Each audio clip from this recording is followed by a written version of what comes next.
keep that boat.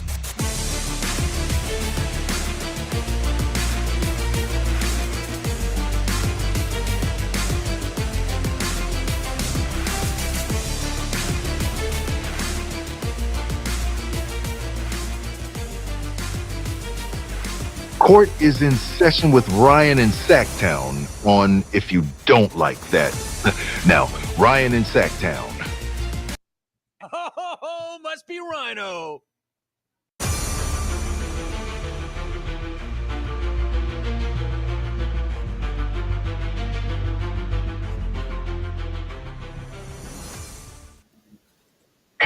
Ladies and gentlemen, can I please have your attention? I've just been handed an urgent and horrifying news story. The Kings are who we thought they were. They are.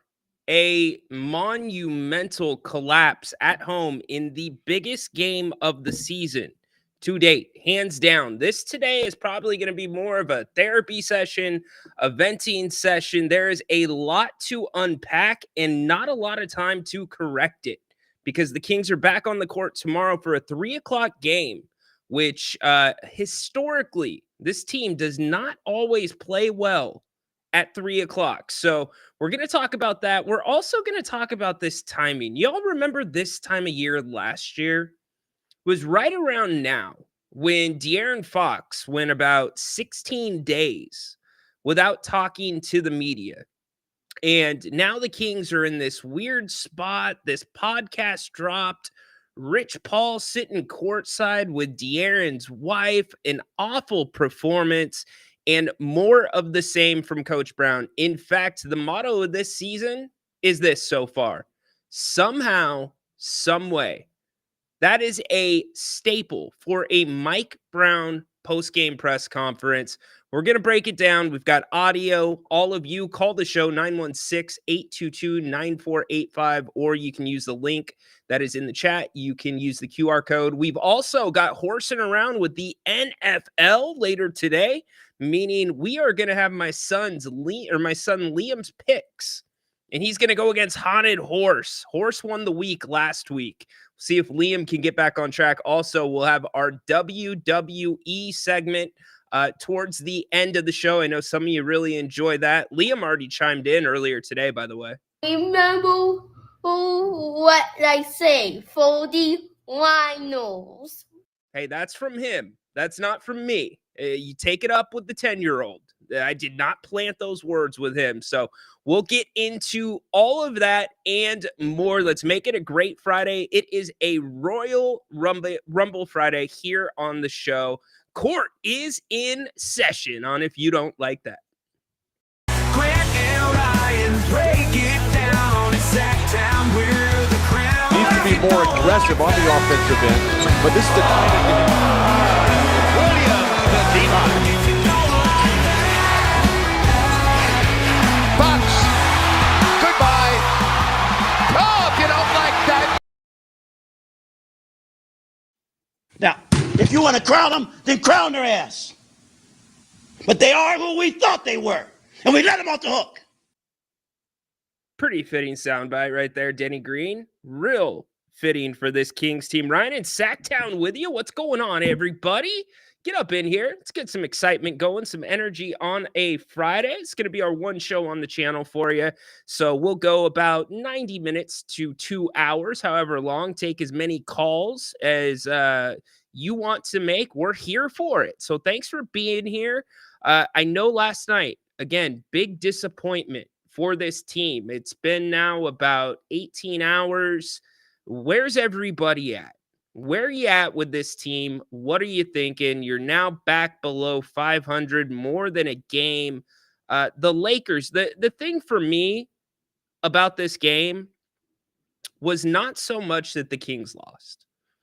It was how the Kings lost this one. Effort to me is everything. Effort to me is the one attribute I think about with the Sacramento Kings in this franchise. Growing up a Kings fan, going to games, they might not be very good sometimes, but as long as the effort is there, The hustle is there. We can get with it. I could get behind it. And to see the Kings just literally get out hustled last night, especially in the second half, you let LeBron get a block, pin it against the backboard like he's 27 years old again, and go coast to coast without somebody stepping up. You let LeBron rip a ball away from you in a jump ball.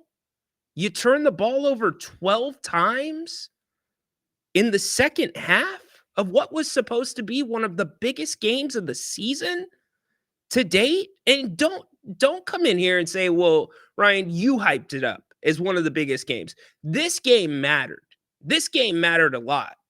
I said I would be fine with a split with these two games. Jerry kind of convinced me otherwise after we had him on for the Kings roundtable, but I can't take a loss the way that the Kings lost last night. It was awful. Absolutely awful. And Mike Brown, what are you going to say about what's going on there and the things that he's saying? We're going to hear some sound clips from him. We're also going to hear some sound clips from De'Aaron Fox. A lot of you have put some weight and tied a couple of loose ends together in that De'Aaron's, struggles at times, lack of motivation. And when I say lack of motivation, I don't mean not being professional. I mean, it's a different Fox if you piss him off. It's a different Fox if he's not getting calls. And last night, his composure was garbage. I had strong words to use. But if you want to be a superstar, coming off of Mike Brown, calling him out probably as strongly as you can call a player out, if you are playing for Mike Brown, to have that performance, to pick up those fouls. We sat here on this show and talked about the keys to the game. It was playing physical without fouling. Do not send the Lakers to the free throw line with chippy fouls. Well, at one point in the third quarter, the Lakers were already in the penalty, and we weren't even halfway through the third quarter. And the the Lakers had not committed one team foul. Fox picks up his fifth foul on a really questionable play, a play of frustration. Mike called him out. He said, you have everything it takes to be a superstar, but superstars got to be self-starters. And I'm paraphrasing here. And one thing that you don't see SGA doing, one thing that you don't see these other guys doing that are considered superstars, faces of the league, they don't lose their composure and they don't let others affect their mindset. Their mindset's different. And the refs got in De'Aaron's head last night. It was so evident, chirping after almost every single call. In fact, the Sabonis technical, I would argue that's probably not a technical if the Kings, De'Aaron, and some of the other guys were not working on the refs endlessly up until that point. So a lot to digest, a lot to go through. Want to get you in on it. Get in on the chat. Get in on the phones. We'll check the chat in a second. We're brought to you by Bennett's West Side Grill in Rockland. So I got a text, by the way, from Brian Bennett last night. And you know what? It was so good that I've got to share it here. I keep telling you, think about Bennett's for your holiday parties, your get-togethers. You can go check them out at bennettsrestaurants.com. Check out what Brian sent me last night. I don't know about you, but if you're thinking about having a holiday party or a party of any kind, and you don't ask us to make our house smoked salmon, to grill our prime New York steak, to grill long stem artichokes, to make ahi pokey. What are you talking about? You're gonna have a party and you're not gonna call Bennett's to have them take care of you? My goodness gracious. Give us a call. We can make this for Easter, we can make it for Christmas, we can make it for anybody's. Oh boy. Holy crap. Acknowledge me. Brian, my man, did you guys see that spread? Holy crap. I want to end the show and call them right now. Get down there. Go to Bennett'sRestaurants.com. That can be your holiday party. That can be done for you in the restaurant. Damn, that looks good. That looks really good. So we'll talk about them a little bit more in a bit. And I'm not going to put this all on Fox because it's not all on Fox. But there is we have a trend, right? We're starting to have a trend. And now that we've had 28 games in this season, I can officially sit here and tell you I have no reason to believe that the rest of this season is going to be any different. The Kings are going to play up to their competition some nights. They're going to look awesome. They're going to look like they should be a top 6 seed in the Western Conference. In other nights, they're going to look like they're vying for the first pick in the draft next year. It's what this team is as we sit here today. When you have Mike Brown saying plays that you quote unquote should have learned in middle school, think about that. And we're going to hear it in a second. Plays you should have learned in middle school. Fundamentals. There is a major disconnect between the players, the coaches. Where is it at? And in fact, somebody that I really respect a lot in this market, Carmichael Dave, he put out a poll on his X account, and it's who is most to blame? Your choices are players, coaches, front office. What do you think the vote broke down to? I'm sure some of you voted in that. I'll give it to you on the other side. Like I said, want to hear from everybody today. This show's for you. Let's break it down. Let's get into it. Let's try to make some sense of it, and let's try to move on from it because tomorrow at 3:00 is coming quick. Let's go to, and he was at the game last night, Mr. Moss. Hey, Lay it out, Ryan, dude. What's up, how buddy? you doing, man? Yeah, Good. a little disappointed last night. Definitely was rooting for the Kings last night versus the Lakers, and yeah, I think Darren Fox needs to be self-motivated. You know, there's some plays there, there's some possessions there where his body language, to me, because again, I like to watch guys on and off the basketball during timeouts. Yeah. You know how their energy is. Something's off here, Rhino. Something's off. I don't know what it is, but something's off. You know, DeMar looked disinterested in the fourth quarter, right? At times. Kevin Huerter, terrible game. Terrible game last night, Kevin Huerter. You know, you got the point guard for the Lakers. Gabe Vincent, he's hitting 4 threes, playing out of his mind. That was crazy. Dude, really quick, I got to cut you off. Yeah. I have to apologize to the Kings on behalf of the pregame show viewers because they started going in on Stockton, like going in hard on Stockton. And Gabe Vincent's from Stockton. Gabe must have been in the locker room watching the pregame show, and he was not going to take any of that because he smoked the Kings. He's been struggling too, Moss. Yeah. I mean, there's a few times where they were kind of digging and sagging off him a little bit too much. I mean, he's still an NBA player. I mean, he's been on the highest stage in the finals with the Miami Heat, so he was flashing threes from that angle on that long. I think he had like 4 or 5.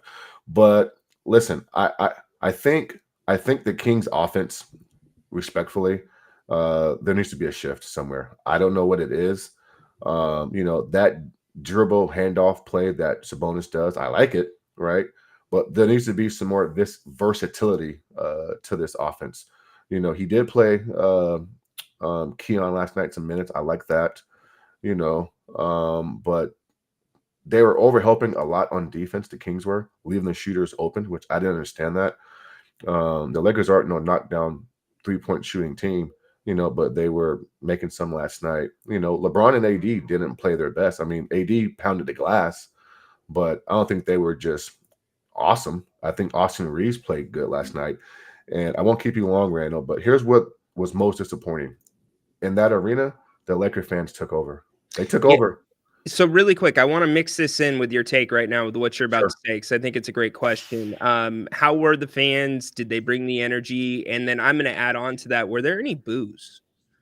So there were a subtle chance of boos. It wasn't strong.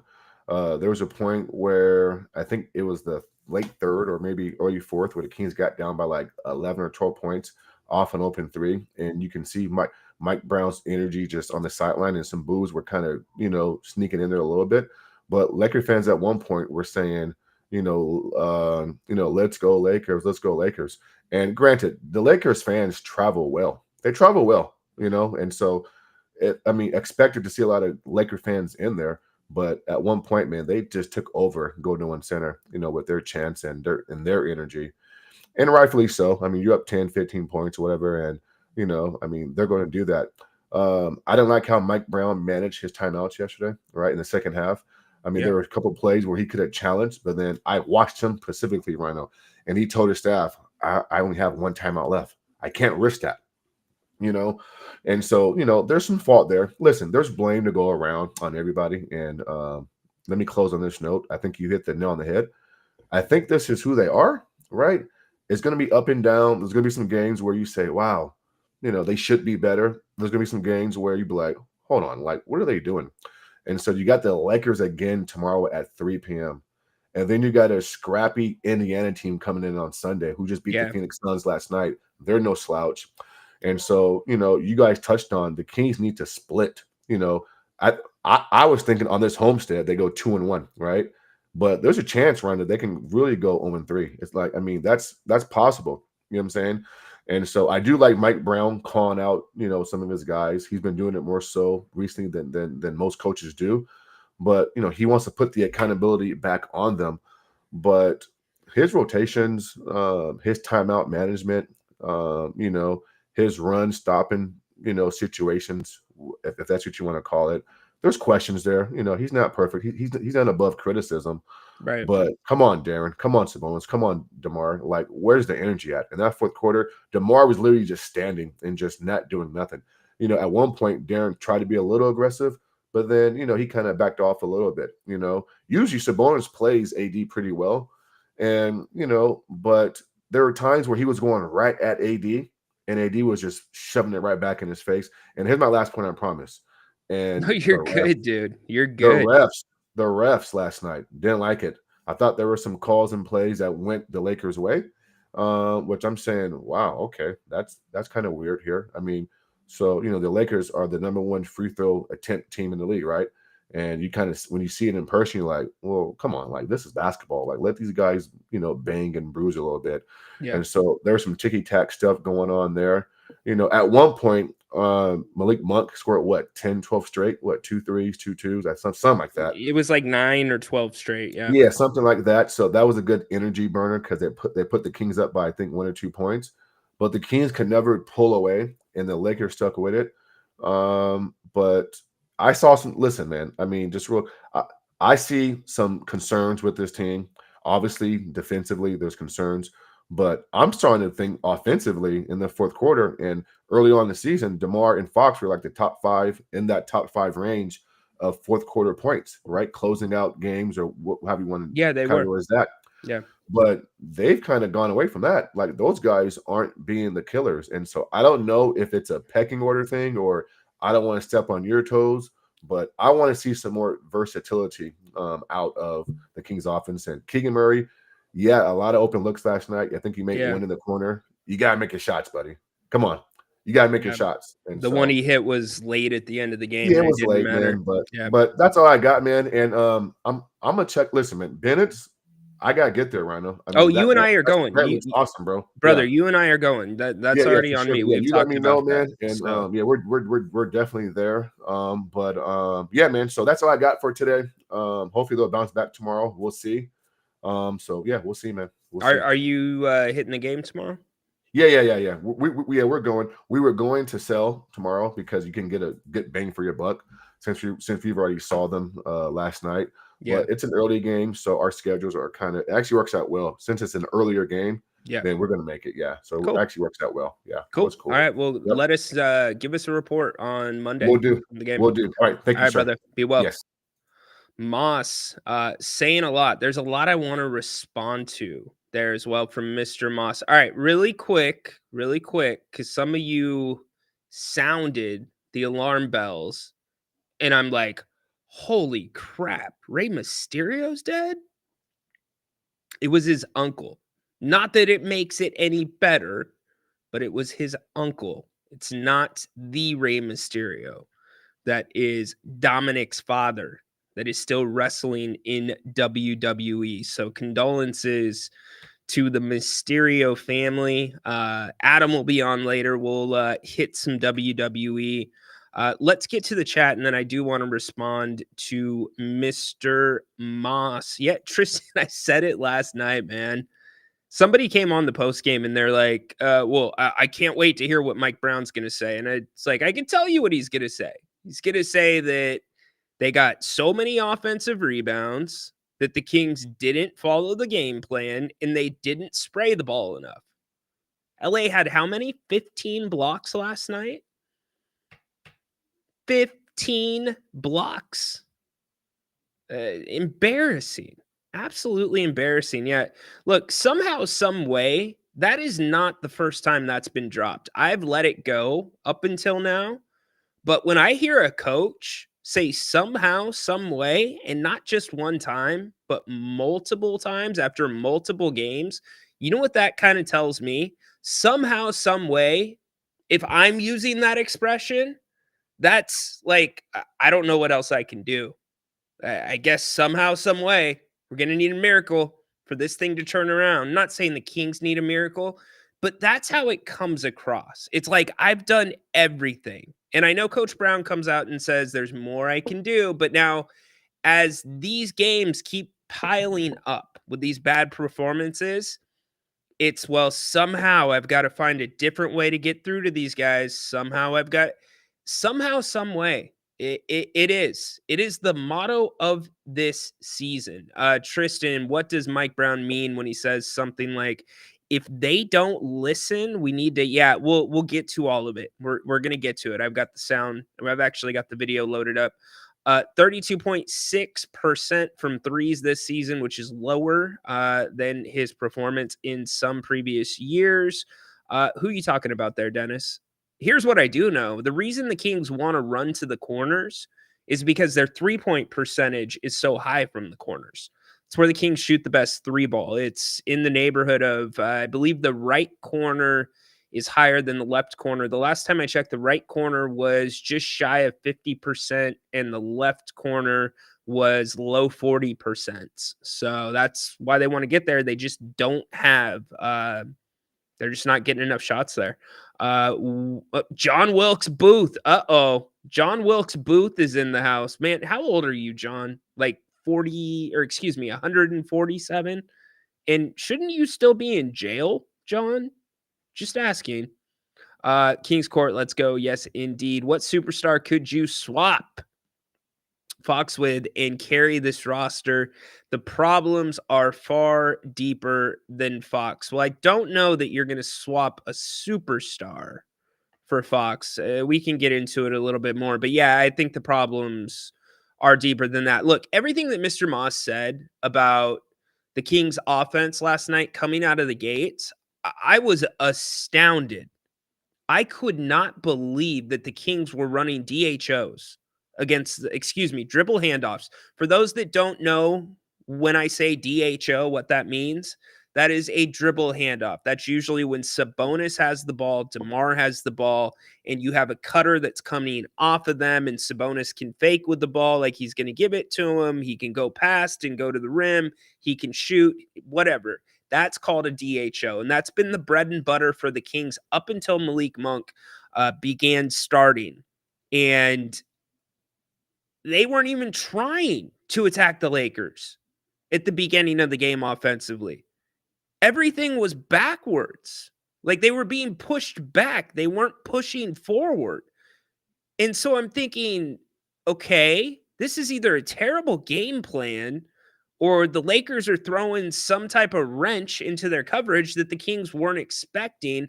I don't know that we got an answer to that from Mike Brown, but that made no sense to me because the success offensively that we've seen from the Kings over the last 8 games has been predicated around the pick and roll. And it wasn't until the second quarter where the Kings seemed to kind of get that going. It was really bizarre.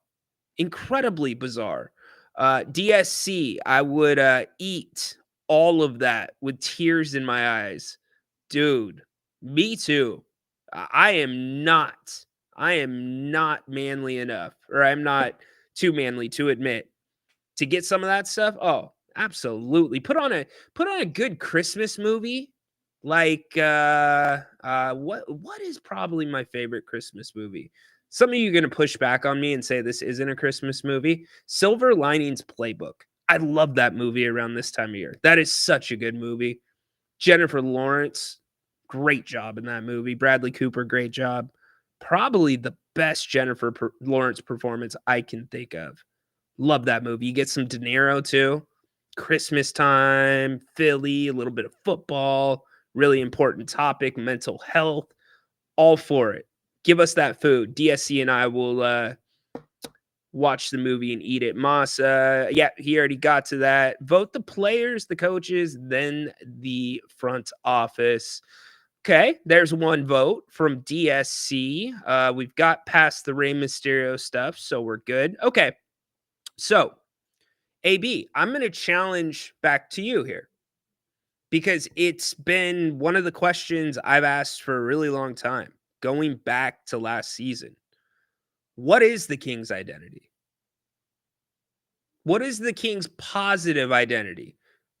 Like, if you think of the thing that is a positive attribute that their system is built around, what is it? It's really hard to come up with a conclusive answer. And if before anybody types it out, take your fingers off the keyboards when you say 3-point shooting.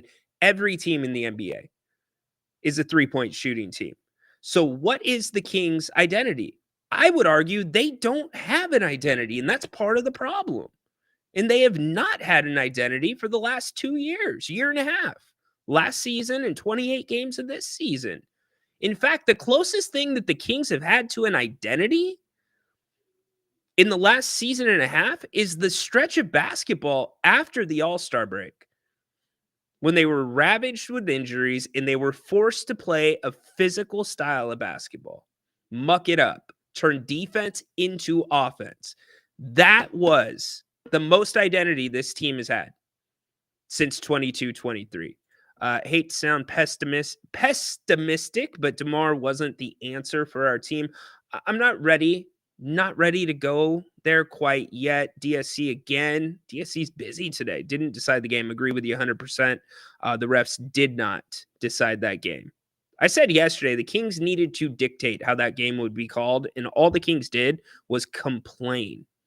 Now, Domas did not deserve that technical foul, but I go back to, if you look at the entire body of work up until that point from this Kings team, barking, chirping at the referees, De'Aaron Fox was more worried about the referees at times than it seemed like he was worried about the game. I'm not kidding. He's getting ready to shoot free throws. He's still chirping at the refs. And that is something that De'Aaron was doing all of last year, which we brought up numerous times on this station, right? But then this year got better. He started to reel it in, and now all of a sudden it's back.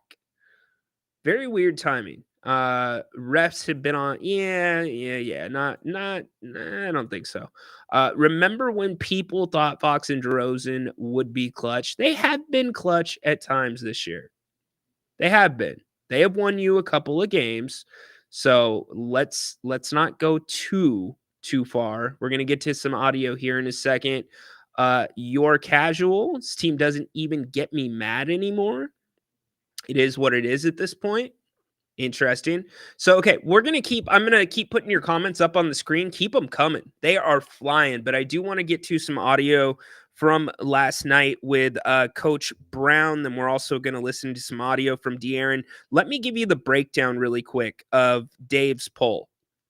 There were 1,205 votes when I last looked. Players, 39%. Coaches, 10%. Front office, 51%. Take that for what you will. But good poll for Dave to put up. All right, let's get into it a little bit. And not halftime. That should be gone. Let's get that down, even though I love Jerry Reynolds. He is always welcome on this channel. All right, let's get to Coach Brown. A couple of clips from last night. Clearly frustrated, and tell me what jumps out to you. They touched our paint whenever they wanted. They drove us whenever they wanted, which collapsed our defense, which allowed them to shoot very easy catch and shoot threes. They manhandled us on the boards. I mean, the 15 offensive rebounds for the 18 second chance points, especially in a low-scoring game, is hard to overcome. We did not box out at any point during the night. And all three of these were our keys to the game. I put our defensive keys up on the TV screen again for our guys to see. Because we talked about protecting our paint, and they got there easy and sprayed the basketball. We talked about boxing out, and they just manhandled us on the glass. They had 15 offensive rebounds for 18 second chance points. Again, a low scoring game. That's going to be hard to overcome. And then the next thing is whenever we did get beat, we didn't stay on the guy's hip and take him to our help defense. We just reached. We reached, and they had 30. All right. So we're getting, and Mike's right, they reached. What did I say yesterday? The Lakers aren't good at much, but they're good at drawing fouls. Said it clear as freaking day, and I know the team can't hear me, but if I'm just some dude that cracks open a microphone on this channel and I see that, how does that not get through to the players? It was obviously on the screen before the game. So I asked the question about identity. Y'all are putting your identities in, and I want to get those up. Let's see. Where did it go? The chat's moving fast. I love it. Let's see. SSJ Black Rose. They have none. Their identity is to not show up in the third quarter. First and third quarters have been awful. They have been very awful. Fox is overrated, and we can get into that here in a little bit. Our identity is the water boy meme. Oh no, we suck again. All right. Fair enough. I'll put them up if you put them. King's identity is expect the unexpected offense. So Flores, it's really funny because I was thinking about identity before the show. And when I think about Mike Brown's introductory press conference, you know, he preached defense, defense, defense. We're going to play defense. And then all of a sudden, Summer League, you have this offensive explosion, right? And the Kings win Summer League. And it's like, wait, can this team shoot? Can this team actually score? Is this going to go into the regular season? Well, they weren't really playing against pros. It's Summer League players. Let's see. And what's it do? It explodes, right? The Kings have the highest rated offense in the history of the NBA up until that point. They're running teams off the court. And what I'm getting at is Mike Brown didn't expect that. He wanted this to be a defensive team, right? And so then we move into next season, and the assumption is, or last season, the assumption is the offense is still going to be there, right? Offense isn't there. But then you're not a good defensive team either. So you're caught in the middle, and then you have that second half of the season that I talked about. And now this year, we're like, what's the identity of this team? What do they hang their hats on? I know what it should be. It should be pace. It should be running. It should be winning the 50-50 balls. Like if a ball is loose on the court, the other team's not getting it. It's going to be the Kings ball. That's what Mike Brown wants it to be. But when I go back to the big word, identity, has an identity even been instilled into this team? If you sat each of them down and shot them with some truth serum, what do you think the players would tell you? And I'm not saying that all falls on Mike Brown, because you can say we want our identity to be this, but what usually happens is your identity organically rises to the top. It's like, this is what we're special at. It hasn't been ball movement up to this point. It's definitely not three-pointers over the 3 years. It was three-pointers for 1 year. So I don't know if this team, this coaching staff, this front office is hanging on to this notion that They can be so special in this one area. We just need to improve a little bit here. What it is, but identity is lacking. And it's so important because what goes along with identity is roles. Roles are so important on a basketball team. You look at the success that Golden State had at the beginning of this season. Guys know their roles. They know what they are expected to do. I'll give you an even better example. Kevin Huerter coming off the bench now. You can see a ton more confidence in him because he knows his role. He knows when he's coming off the bench, he needs to score. He's going to be looking for his shot. It's much easier to play basketball when you know those things. So if you ask the Kings starters, what's your role here? Okay, Keegan, defense, 100% defense. De'Aaron, push the pace, leader of the team. Sabonis, workhorse. But then beyond that, what are the roles? Malik Monk, energy. It's really, it just feels like we've got all these beautiful, shiny, nice pieces of a puzzle, but they all go to different puzzles. They don't fit together. And why is that? So frustrating to look at. Let's go back to the phones. My man, Dirk. Dirk, what's up, man? Hey, Ryan. I was thinking, what's their identity? I would say temperamental. Really is. They're too tied to emotions. They don't play intelligently. Yeah, I agree.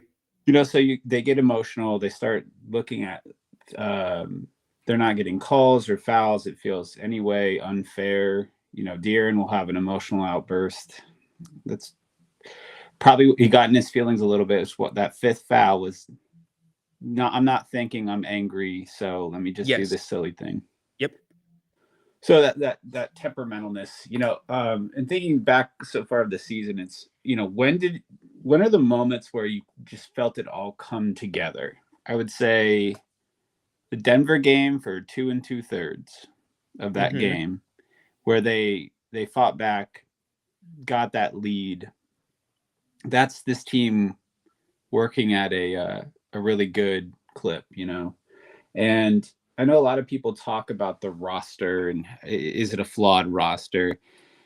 One, that's not the head coach's job as far as Mike Brown. So one other question we could ask ourselves is, has Mike Brown maximized this roster? Great question. So let me ask you first. Do you think he's maximized this roster defensively? I think his maximized. I think he's probably at about 80%. He's between 80 and 85%. What about you? I'd give him a little bit more credit than that, because I'm saying, yeah, he probably has. That's Mike Brown's bread and butter, supposedly, his ability to craft a defense. I think he's got these guys taking charges. Keegan is becoming just an unbelievably impactful defender. He can guard anybody. I attribute that to Mike Brown's coaching. This team, I guess, I heard some stats shared on some broadcast. I can't remember when, but the Kings have the second highest interior defense. How is that possible with Domantas Sabonis as your anchor? Clearly there's some good things that occur there. But if you look at it offensively, when I feel like the weakness, it's constantly overly emotional decision making. That's where he's lacking. It's being buddy sometimes. I've been researching a little bit more about Mike Brown. A lot of Matt Barnes had some comments, not that I put a lot of stock in Matt Barnes' comments, but that Mike Brown is good at being a buddy, a good human, but he doesn't, back in the Lakers days, he didn't garner a lot of respect in the locker room. And I want that intellectual coach who sees what's going on in the moment, recognizes when this team becomes overly emotional and calls that critical timeout saying, we're on a bad path, who can give them the direction they need to right the ship in those moments where he realizes the team's fading. And that's where I think he's sort of failing as a coach in that manner. Yeah, I don't disagree with you, Dirk. I think there's definitely some honesty to that. You look at Denver game, a lot of people think he should have called a timeout, but what I go back to with what you said is the respect. That's a really interesting point because he comes from such a different coaching tree. He's been under the Pop tree, he's been under the Kerr tree, right? Like what's Mike Brown's trait as a coach? And I think he has done a really good job with Keegan Murray.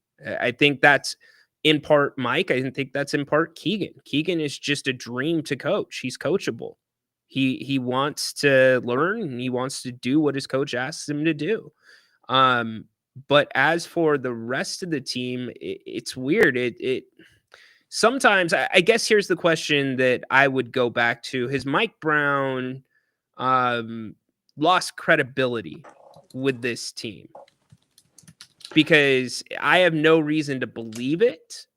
But I think the question has to be asked simply for the fact that if Mike Brown's saying we have these game plans to beat these teams, we hammer it in, but yet the guys aren't executing, that's pretty squarely saying like it's the players, but the players are saying the right things in the media, but they're not doing the right things. Actions speak louder than words. And now you've got this dynamic where Mike's extended, right? He's sitting pretty. He's not on a contract year, and you've got De'Aaron who's basically on a contract year. So it's a weird thing, really weird thing. I do want to give Mike Brown credit for the defensive side of the ball for Keegan, but offensively, it's not evolving for him. And we can say, okay, that's partially DeRozan, trying to make him work on the squad. But I don't know if you remember back in the preseason, it looks like they were trying some stuff with Keegan, a la Jokic and Aaron Gordon, and how those two work together. For example, Jokic likes to catch Gordon midair for a dunk. And I saw that play 2 or 3 times in preseason. Like, let's find ways to get Keegan easy buckets. That's gone. Keegan has to earn everything every single place he goes. He's never caught in stride.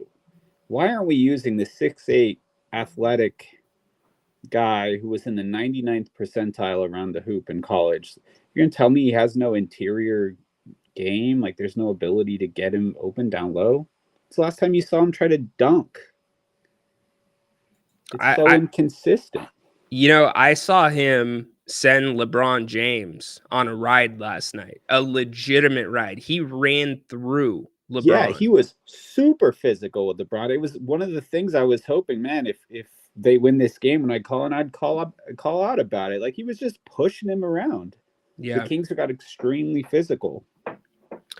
Yeah, look, here's what my gut tells me, Dirk. And in terms of like maximizing the defense, I think you can't force the players to do things. If they're not listening, then they're not listening. But I don't think the Kings put enough pressure on other teams. And when they do put pressure on teams, they're usually successful. They push them off of their spots where they want to start their offense, even if it's just like a little bit of fake pressure that's full court. You saw Keon Ellis last night get the 8-second call after the ball had got tipped into the backcourt, and he just put a little tiny bit of pressure on those guys. Those little things make a big difference, and you've got enough guys on the bench where you can play. Like, I'm comfortable now playing Colby Jones for a couple minutes here and there.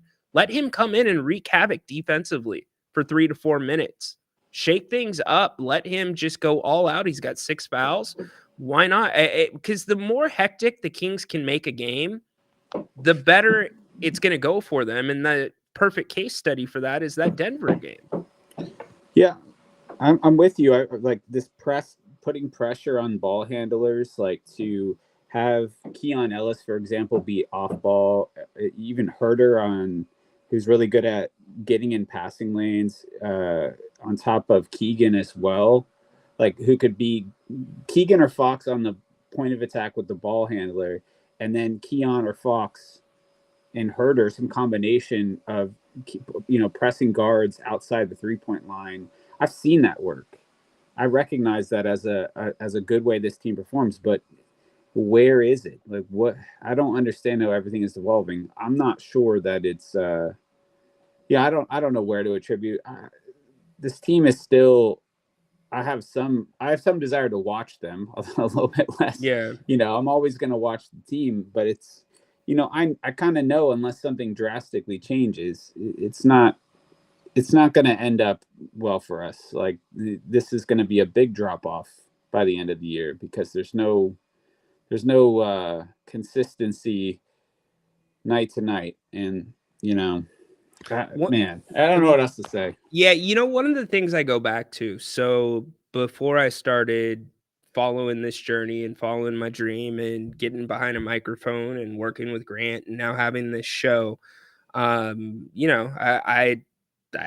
owned a business before. I was in the legal field, and we had our firm, and one of the things that we always did, Dirk, was we would do strength finders. We would make our team read the strength finders book, identify your strengths while also identifying your weaknesses, right? And I look at this Kings team, some of the things that you're saying about attributes with Keegan, sometimes, and it wasn't because of last night, I've thought this for a long time. It's like this team needs to do strength finders.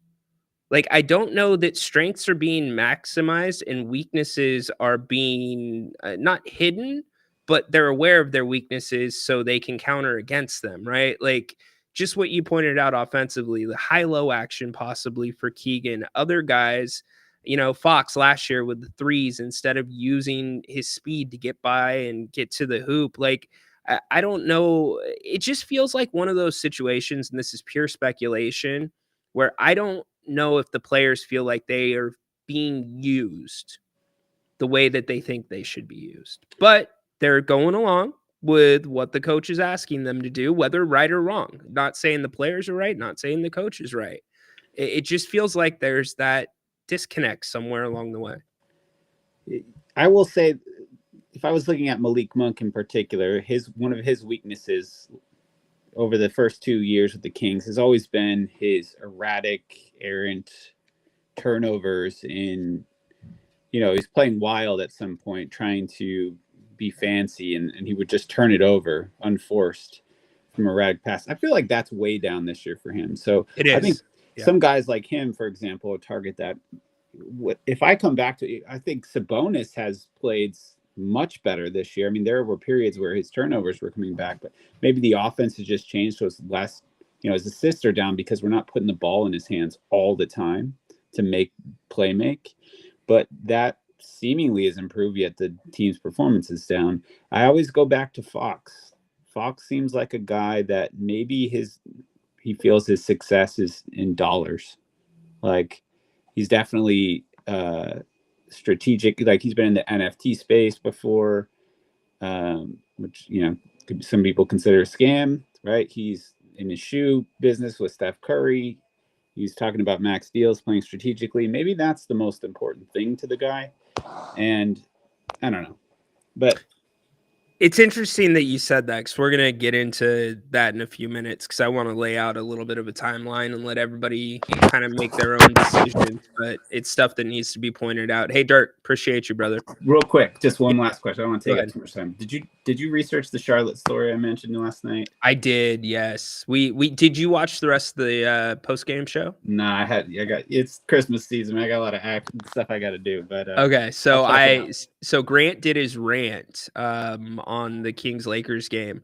And so as soon as he finished that rant, I was off screen, but I still buzzed in. And I was like, hey, Grant, it's your producer. You got to do an extra rant. And I read the story really quick to him. And so he did a little rant on it. But yeah, really bad stuff. How do you do that, man?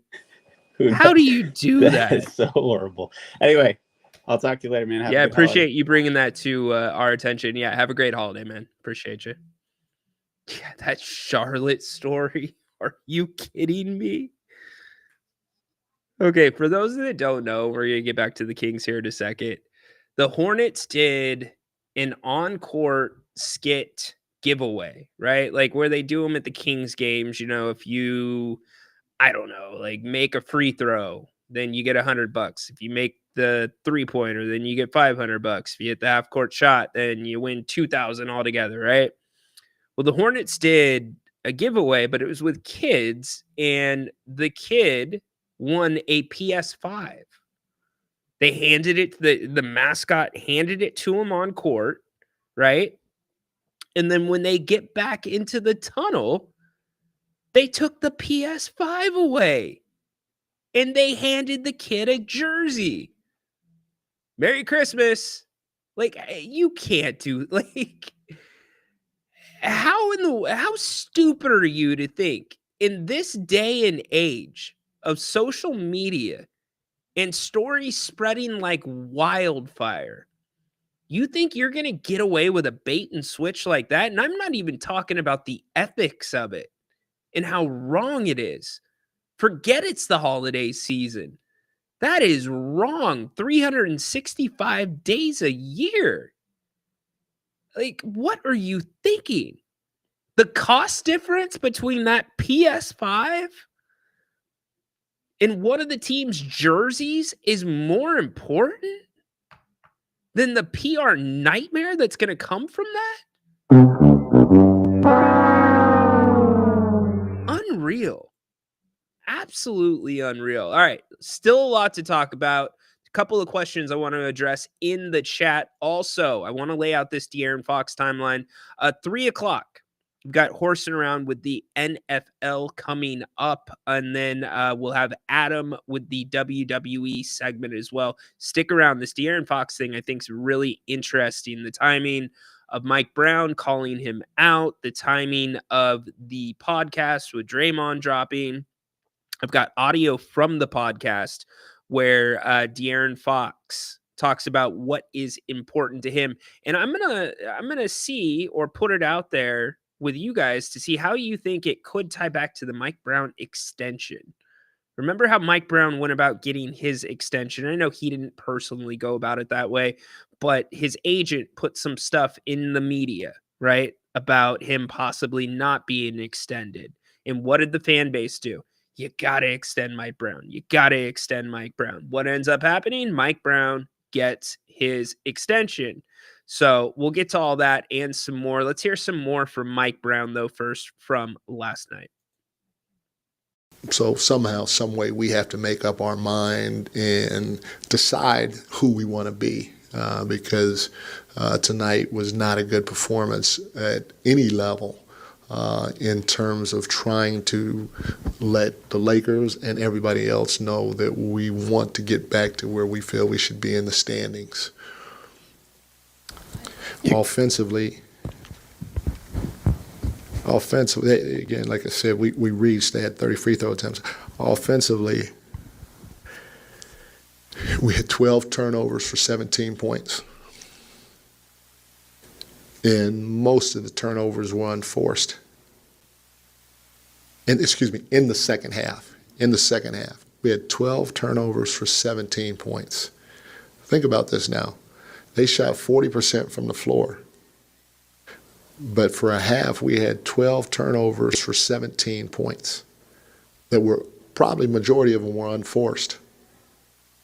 One of the things we keep doing, we keep trying to throw Domas the basketball when a small guy's on him.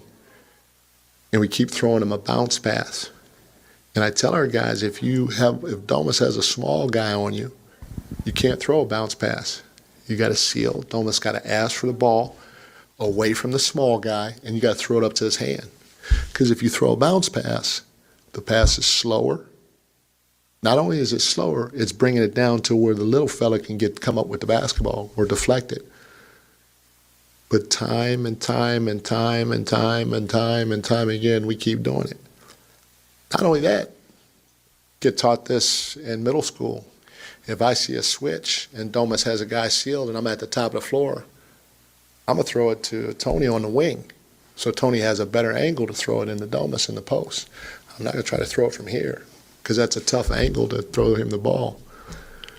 So between the unforced turnovers and a handful of them being us trying to feed Domas in the post with bounce passes or from the top of the floor, it resulted in them shooting 40 points, shooting 40% from the floor.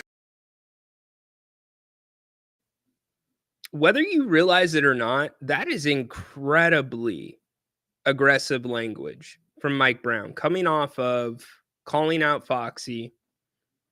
I mean, if 26, what was it again? Over or after possession, 26 of those, and then you move on to him calling out Fox, and then middle school, you learn that in middle school. I mean, I can't imagine the players are going to take super kind to that when that hits them and it gets back to them. So a couple of questions before we get to horsing around that I wanted to hit in the chat. The first one was about Jordy Fernandez. You're asking about, does the loss of Jordy hurt the Kings? I think the loss does hurt the Kings. There's no doubt. Jordy is a great coach. So yes, the loss hurts the Kings, but I also think what's been made of Mike Brown settling into his new coaching staff, because other than a couple of other coaches, you got the same guys. And even if you have a brand new coaching staff, we are 28 games into the season. There's being way too much being made of that. Way too much. Like over the top too much. That should not be an issue. Now, I think the better conversation is Luke Laux and the defense. It's a double-edged sword, right? Defensive rating coming into last night, 14th in the NBA. Now 23rd on your home court, 9th on the road. So the Kings' defensive rating, little bit better than last year. So you can't argue with that. But the three-pointers, those are the massive problem. And Mr. Moss laid it out perfect. The Kings did the exact same thing that I talk about day after day after day after day after day. Not going to do it 26 times. But leaving your strong side guy. So let me break this down for you. When I say the strong side, that means the ball is on your side of the court. So not the half court, but split the half court in half, right down the middle of the key. That means the ball is on your side of the key. Usually when the ball is on your side of the key, you are going to be fairly close to your man. You are not necessarily the help defender if the ball carrier or the guy dribbling is getting closer or attacking. But for whatever reason, this Kings team is over helping while you are on that strong side, leaving their man wide open in the corner. Gabe Vincent hit 2 or 3 of those threes last night. So look, I don't expect the Kings to get better at defending the three percentage wise, but it's the attempts that are killing this team. Absolutely killing them. They give up the second most threes in the NBA, and they have the third worst percentage at guarding the three. They are the third worst team in the league at guarding the three, but the problem is they give up the second most attempts. Be the worst team guarding the three. Cut the attempts in half. And we see those things over and over. So with Luke Laux, it's like, okay, the defense has improved, but we're seeing these massive holes. So which way do you go back and forth on that? And Mike Brown's on the record saying this. He said it before the start of the season. He's like, at times, there's schemes, there's principles in this defense that make the hair on my neck stand up. Now, whether those have been corrected or not, whether those have even been implemented, I don't know. But something there has to change. Like, if Mike Brown's going to be bringing up, you learn this in middle school, then it's fair to bring up, you learn this in high school or college as a coach, that as a strong side defender, you should almost never leave your man, especially in the NBA, where the corner three-pointer is the easiest shot on the court and the most popular shot. So the other thing that I want to debunk, I saw something in the chat that said the Kings scouts are doing a terrible job. You could not be any further from the truth. The Kings scouts are doing an excellent job. Go find me another team in the NBA that has taken 2 undrafted players, identified them, and developed them to the point where one is now getting major minutes and has a full roster spot, and the other is getting minutes and playing consistently for this team. You won't find one. That is irregular, and that's because they have done a great job in that area. I have said that forever, that they have done a great job in that area. So I completely disagree with that. We're going to get back to the Kings discussion here in a little bit. Look, Isaac Jones comes in and gets a lob and was impactful in his short time. Dennis, I don't agree with you. And it goes back to kind of what Mr. Moss was saying yesterday, and Jerry and Grant and I at halftime. The Kings were too late to adjust. Anthony Davis was killing the Kings, killing them on the boards. And it wasn't until the end of the third quarter, start of the fourth quarter, when Isaac came in for Sabonis, when Sabonis got his normal rest, and Isaac did a pretty damn good job on AD. Why wasn't that the first rotation? Why was it Alex Len? And I'm being critical here, I'm doing the Monday morning quarterback stuff. But when I look at Anthony Davis's game and I look at Isaac's game, Isaac is far better physically suited, basketball attribute-wise suited to be on AD than Alex Len, in my opinion. And we saw that. So it's the little things like that. It's the little things for this team that are making the big difference, in a bad way. All right, we got horsing around with the NFL coming up right now in just about a couple seconds. I want to remind you, though, don't forget about that spread I showed you a second ago. Bennett'sRestaurants.com, sponsors of today's show, the King's Court on If You Don't Like That. 3 locations in the greater Sacramento area, and weekend brunch. It's the weekend. It's almost the weekend. They've got weekend brunch going at all 3 of their locations. It is one of my favorite things to do. You can get a couple of entrees and a bottle of champagne for under $50. Also prime rib this weekend, if you're in the mood for that. And don't forget about their other specials that they run throughout the week. You got happy hour tonight, 2 to 6 o'clock. And don't forget, I keep saying don't forget, but there's a lot of things that I want you to remember. So my bad. But don't forget about your Christmas parties, your holiday parties, your get-togethers. Bennett can take care of you. Again, Brian Bennett hit me up yesterday and sent me this. And I'm like, Brian, I got to share this with everybody. Go to Bennett'sRestaurants.com and they can do this for you and your office parties. I don't know about you, but if you're thinking about having a holiday party or a party of any kind, and you don't ask us to make our house smoked salmon, to grill our prime New York steak, to grill long stem artichokes, to make ahi pokey. What are you talking about? You're gonna have a party and you're not gonna call Bennett's to have them take care of you? My goodness gracious.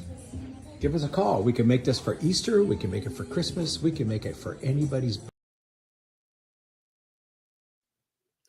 Give them a call. Go to Bennett'sRestaurants.com. Get those numbers.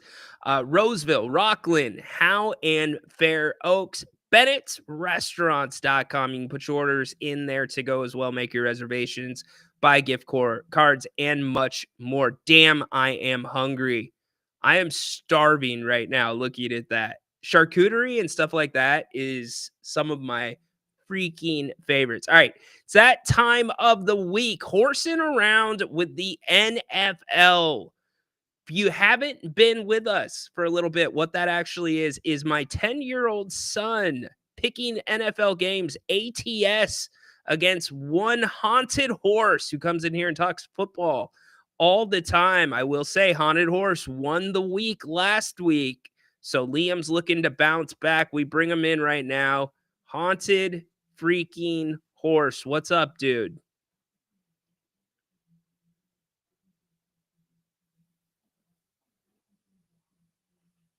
Look at this. No audio. What are we going to do with this guy? Let's see if his audio is working. Let's go see a porno. What? What did you just say, Haunted Horse? Dude, this is a family program. Let's go see a porno. Haunted Horse. Stop saying that, bro. No audio. Really? All right. Can you believe he comes in here in the holidays and says something like that? What are we doing here, Haunted Horse? I'm scared to look at the chat. So polarizing when this happens. So polarizing. Rather call them, but I'll be in Fresno for Christmas. Dang it. Well, they're still here.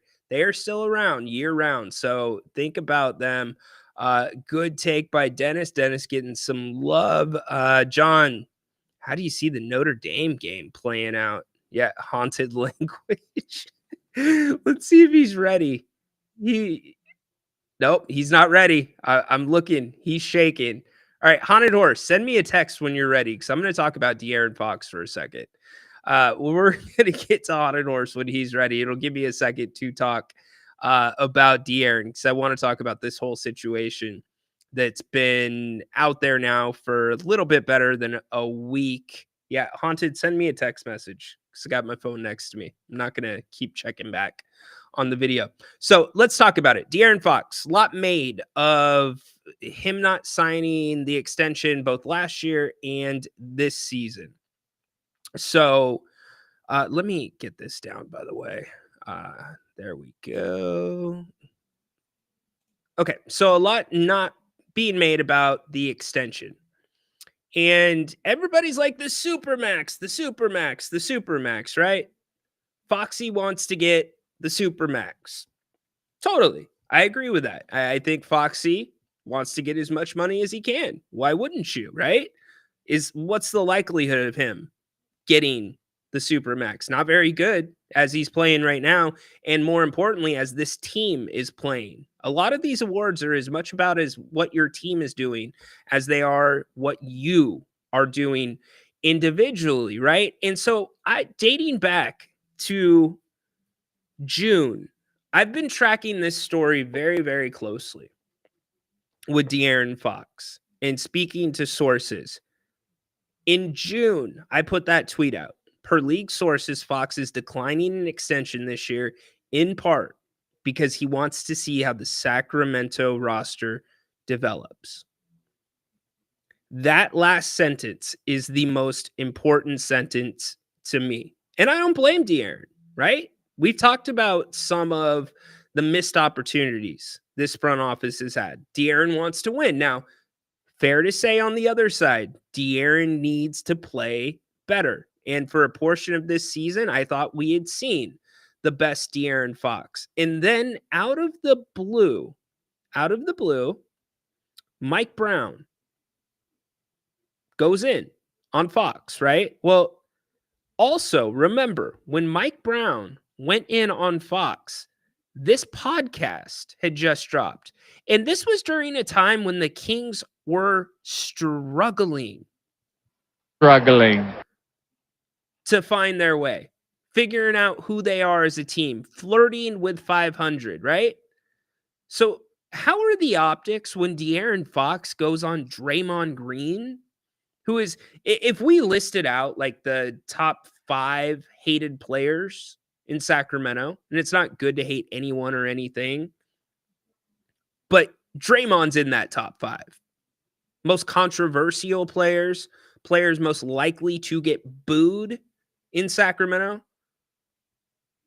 Draymond's there. He's up there. So Foxy goes on Draymond's podcast. They talk a lot of things, including the series that went 7. They talk about DeMar joining the team. They talk about his Curry deal. And then ultimately it gets to the meat and potatoes of the discussion. And that is De'Aaron's extension. Here's what De'Aaron had to say. I love the city. Like I love being here. I've raised my family here. Yeah. We got our grandparent there, or the kids' grandparents here. Like I would love to be here and retire here. Play. I mean, how many people can say they played in one organization for their whole career? Like I want to be a part of Right, that that's right. select few people. But at the end of the day, I also want to win. So You yeah, gotta win. Especially where you at. That's where you want make the your real elite. money. You want the Exactly. elite. You know what I mean? You Exactly. want that window. You want that chance, man. And I think you got to put yourself in the best situation at all times, especially when you're in the prime of your bro, career. I'm coming up on those years. So Yeah. they know I'm gonna respect it. give. I They mean, know I'm most gonna give all I got. But at the end of the day, brother, the organization also got to give all they got. So like that's where we are right now. I respect you.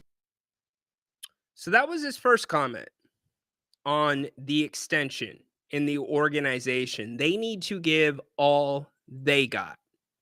Fox followed up with this. So, but to pass on that amount of money and just play the season out. For me, man, it has all to do with just the team, the organization. Where are we going? I want to make sure that we're in a position to try to win in the future, because that's ultimately what I want to do. Like I know I make enough money regardless of where I play or what I do. Like I'm gonna be fine, unless God forbid, knock on wood, that you have a career in injury. But aside from that, like I feel like I'm continuing to get better as a player every year. But for me, are we looking like we're continuing to get better year after year, and are we going to be able to compete at a high level? And that's all mine is. Like if we can show that this year, like you sign an extension now. If not, like obviously I still have another year, but that's where my mindset is. At some point, will we be able to compete for a championship or really compete at a high level for a long time? All right, let that marinate. We're going to come back to that. We've got Haunted Horse back on, but let that marinate. That was pretty transparent. And we'll talk about it in relation to Mike Brown's comments and even Mike Brown's situation with getting his extension. Let's try to give this a go one more time. Horsing around with the NFL. Horse, please watch your mouth this time. Haunted Horse. Can you hear me? I got you, brother. So what's weird is, look, I bag on Apple all the time, but my mic wasn't even recognized by the computer. So I unplugged it, plugged it back in, nothing. I had to reboot my system and then it found it. So sorry about that. Yeah, sorry. Dude, all good. All what good. I was going to say earlier, two things real quick off the top is I like the Photoshop of your son looking like he's totally getting over on me. And I look like I'm about to cry, which, most weeks he is. That's factual, except for last week. And then the other thing is I just got my workout in and you put that Bennett's spread on my screen. I'm starving, dude. My lunch is downstairs. I can't eat it until I'm done with this hit. And there's salmon on there. There's prawns. I'm looking at those artichokes. I'm looking at the New York steak cuts. I'm like, oh man, I want that. So that is awesome. And you owe me a trip to Bennett's when I come down there again. Let's go see a porno. We could go to Bennett's, but we're not going to do the latter half of that, my man. Right. But no, just kidding. I took the only image. So Liam likes to play radio host, right? When I'm not sitting here, and so we took a picture of that a while back.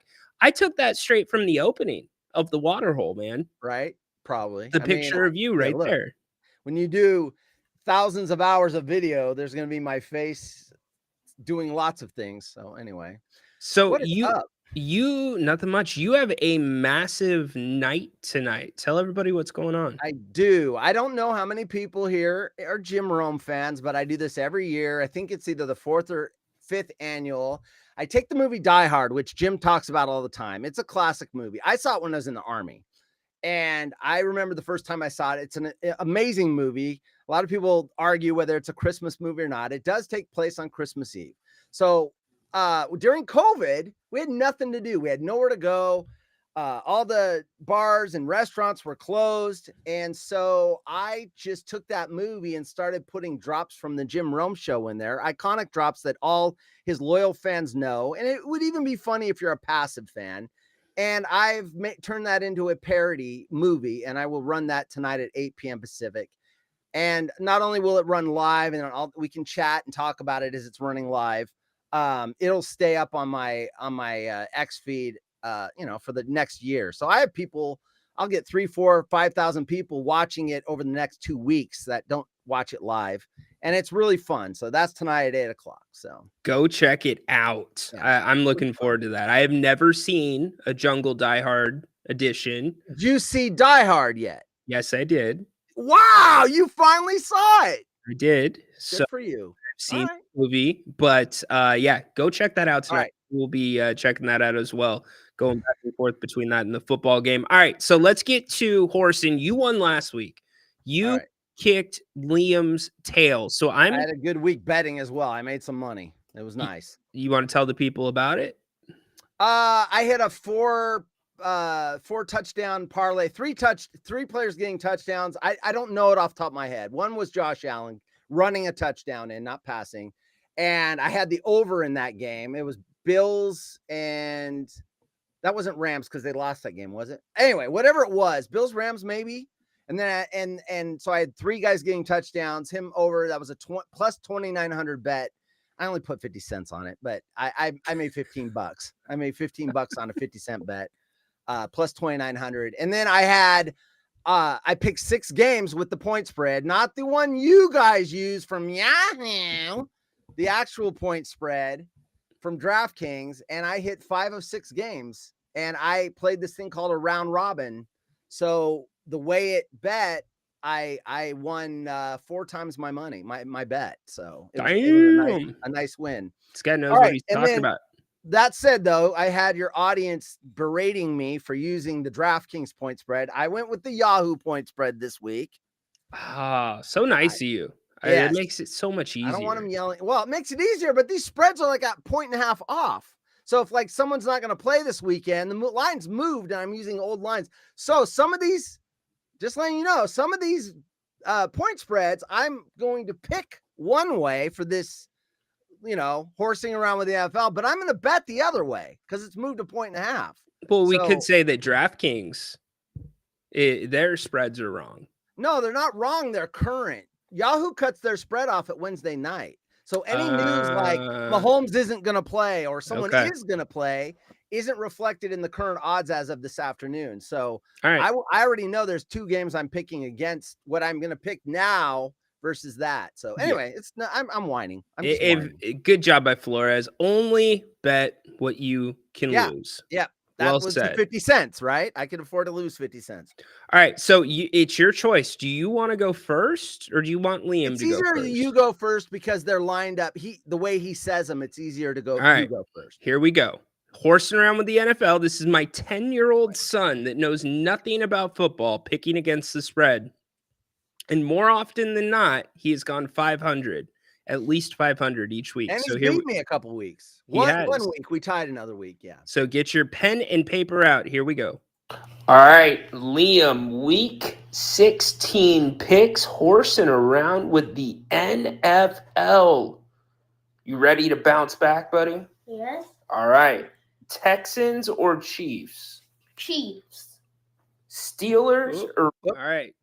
All right, so he went Chiefs. I have a point spread of 3, and I'm going Houston with the points. Houston plus 3. All right, we have one right off the bat. They're going opposite. Opposites, yep. All right, next up. And the reason, real quick, the reason for that is KC is winning.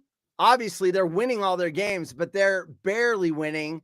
They're winning by 1 or 2 points. So against that Houston, it's a decent defense and they've got offensive weapons, Mixon and everything else. I think that KC might win, but it might be 1 or 2 points. So I'm taking the points with Houston. Anyway, go ahead. Love it. All right, next one. Chiefs. Steelers or Ravens? Ravens. I'm also going with the Ravens minus 6. Last week's Steelers performance was pathetic. Their offense isn't clicking right now, and the Ravens offense is. You don't think Mike Tomlin is going to get him right? That's usually like a Tomlin against a different team, possibly, but the Ravens have Steelers have a great defense, but the Ravens have so many ways to beat you. If they run the pass option or the run option where he fakes it to, gosh, my brain's locking up, where he fakes it to RPO. Henry, but he holds, RPO. And he keeps, I mean, that's a lot of places to cover with that defense. And if Right. your offense can't keep up with the scoring, they're just going to fade, I think. All right. Giants or Falcons? Falcons. I also went with the Falcons. Falcons minus Lions. 8.5. Falcons. Falcons. Sorry. I also went with the Falcons minus 8.5. I think New York Giants are tanking. I think any of their players that can do any damage on defense or offense, they're not letting them play. They want a high draft pick. They do not want to win. And it's the first start for Michael Penix. Yes, and Atlanta is still in the playoff. Although they need some help, they still have a playoff potential. So, all right, Lions or Bears? Bells. Really, Bears? He went Right? Bears. So I went with the Detroit Lions, a point spread of minus 6.5. I'm surprised that point spread isn't higher, honestly. Well, the Lions, they're so hurt on defense. They are, lost but 3 more Chicago's starters. offense doesn't scare anybody. They have a better defense than offense. So if you're hurt on defense, are the Bears really going to be able to muster more than a touchdown and a couple field goals? I Yeah, don't the see problem, it. I get it, and I don't disagree with you. The thing is, the Lions, first off, it's divisional.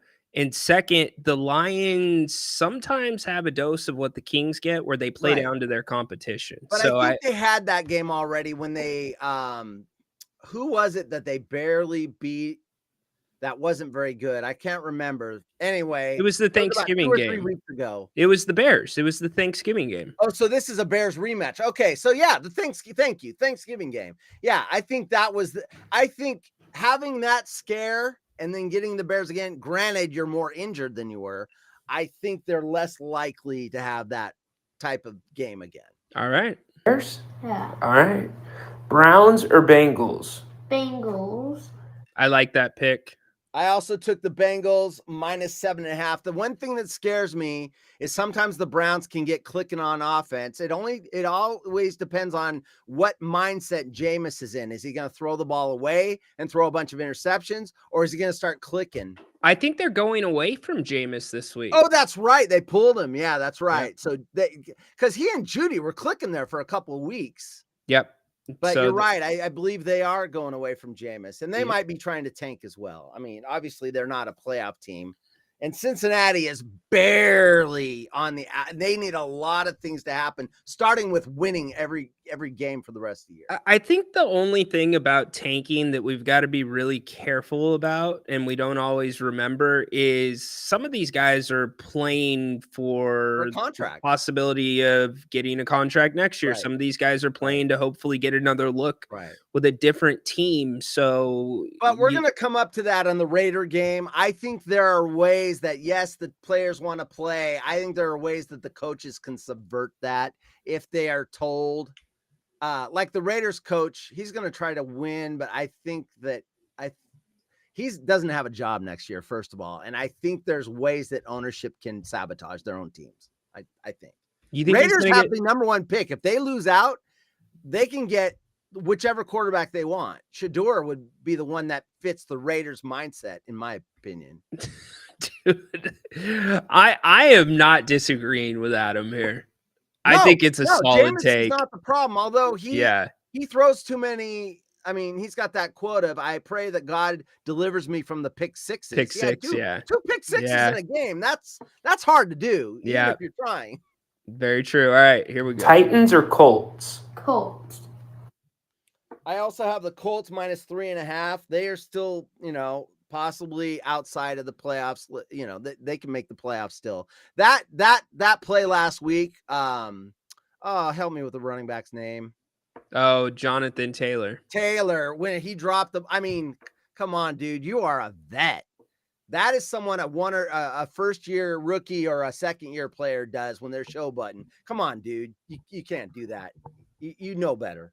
I'm not even surprised when players do that anymore. It's so ridiculous. It is. I don't understand it. And by the way, Will Levis got benched, and I love that Will Levis came out and said, "I still think I'm the franchise quarterback for this team." I think it's great. Right? I love it. Dude, I was making so much money by including every week. I would include in my parlays a Will Levis interception, and he did not fail. There you go. There you go. Rams or Jets? Jets. All right, we have Wow. disagreement here. I have Rams -3.5. I think the Jets are also. Look, Aaron Rodgers wants to win. Adams wants to win. I think ownership wants them to lose, and I think that they might manipulate players on offense and defense to reflect that. I think the Jets are trying to lose now. You know, I'm not disagreeing with And the you. Rams are good. So I'm not. Yeah, I think the Rams win the division, but I think so as well. I'm not disagreeing with you. But now with gambling and how much is gambled on an NFL Sunday, I mean, it was always there before it was legalized, Yeah. but I don't know. The spotlight on that tanking takes on a whole nother life with the amount of money because these DraftKings, FanDuel, they're all sponsors. Yeah, but I get it. But if you they probably need a quarterback. I don't see Rodgers back there next year. I just don't with that cluster F at up in the ownership and upper management. They're going to be changing their entire management over. I just think, I mean, you heard the stories this week. Woody Johnson has his kids making decisions for that team based on Madden figures. They vetoed a trade for Jerry Jeudy because his Madden rate was too low. It was a trade that was in place, and the owner vetoed it because his Madden rating is too low. You don't think a guy that does that isn't going to try to sabotage the team by benching some good players and saying, well, we just want to rest them and let them heal up and try to tank? I mean, that guy is ridiculous. Struggling. Whoa, going to upsets. Eagles or Commanders? Commanders. I am also taking the Commanders with the 3.5 points. I think that's going to be a pretty good game. I also made a bet where I have both quarterbacks rushing for a touchdown. I like that bet. Game. I do. Yeah. All right. That pick. Cardinals or Panthers? Panthers. I also have the Panthers. I wanted the +4 points. I think the Cardinals have a lot of flaws, and Kyler is. You never know what you're going to get from him week to week. And the Panthers are actually playing pretty decent. Young is starting to look like a quarterback in the NFL, and their defense isn't horrible. So, and they got a good running game with is it Hubbard? Chuba Hubbard. Chuba Hubbard. Yeah. So I think Cardinals may still win that game, but if you're going to give me 4 points and the Panthers, I'll take the points in the Panthers. Picking the Cats, huh? Yeah. All right. Vikings or Seahawks? Vikings. Oh, you're going Vikings? Okay. He had to put the fork in Daddy's back there. Right? I'm actually going to go with Vikings -3. Is your quarterback starting? Are they still? I don't know. I haven't checked. Yeah, I don't know either. Entrenched with Kings. Yeah. No, I get it. I just think the Seahawks are fading down the stretch. The Rams will take the division. And the Seahawks, they're not going to make the playoffs. I agree. Patriots or Bills? Bills. This one's scary. Once again, we did this last week. We had an 18-point spread, and the Ravens covered over the Giants, so that it wasn't even close. This is a 14-point spread. The Bills, I could see them getting an early lead, and in that third and fourth quarter, letting the other team maybe get a score and making and not covering on this one. I'm still going to take the Bills -14, but the Patriots do have a decent defense. If they can hold that lead down, they could cover this, but I'm still taking the Bills -14. All right. But the Jaguars Patriots have or a good Raiders? running game. Raiders. Jags and Raiders. He's And he going took the Raiders. Raiders? He's going BJ. So I am taking the Jaguars. I get a point, and the Raiders, Crosby's out. I think the Raiders, they can't afford to win. They cannot. I think they're going to go for Shedeur Sanders, and if they win that and the other teams lose that are right by them, they risk losing that star. That would be a franchise maker for the Raiders. He's flashy. He's brash. He is a Raider. He was born a Raider, and he's got to get drafted as a Raiders. Any other quarterback there is just not going to sell the tickets that he will. He's a really good quarterback. As much as that Colorado program bothers me, he is a very good quarterback. Absolutely. And they give him so much autonomy there. He does the play calling. Right. And Pat I have no doubt Turner's in my come out mind and that said that's who that. they will take if they get Well, the number 1 pick. You know what's so interesting to me? I've not had this conversation with Napes, but if the Giants ended up with the number 1 pick, I'm so interested to see which way they would go because Travis Hunter seems to I be know, right? the slam dunk number 1, but they need a They need a quarterback. quarterback though. How Yeah.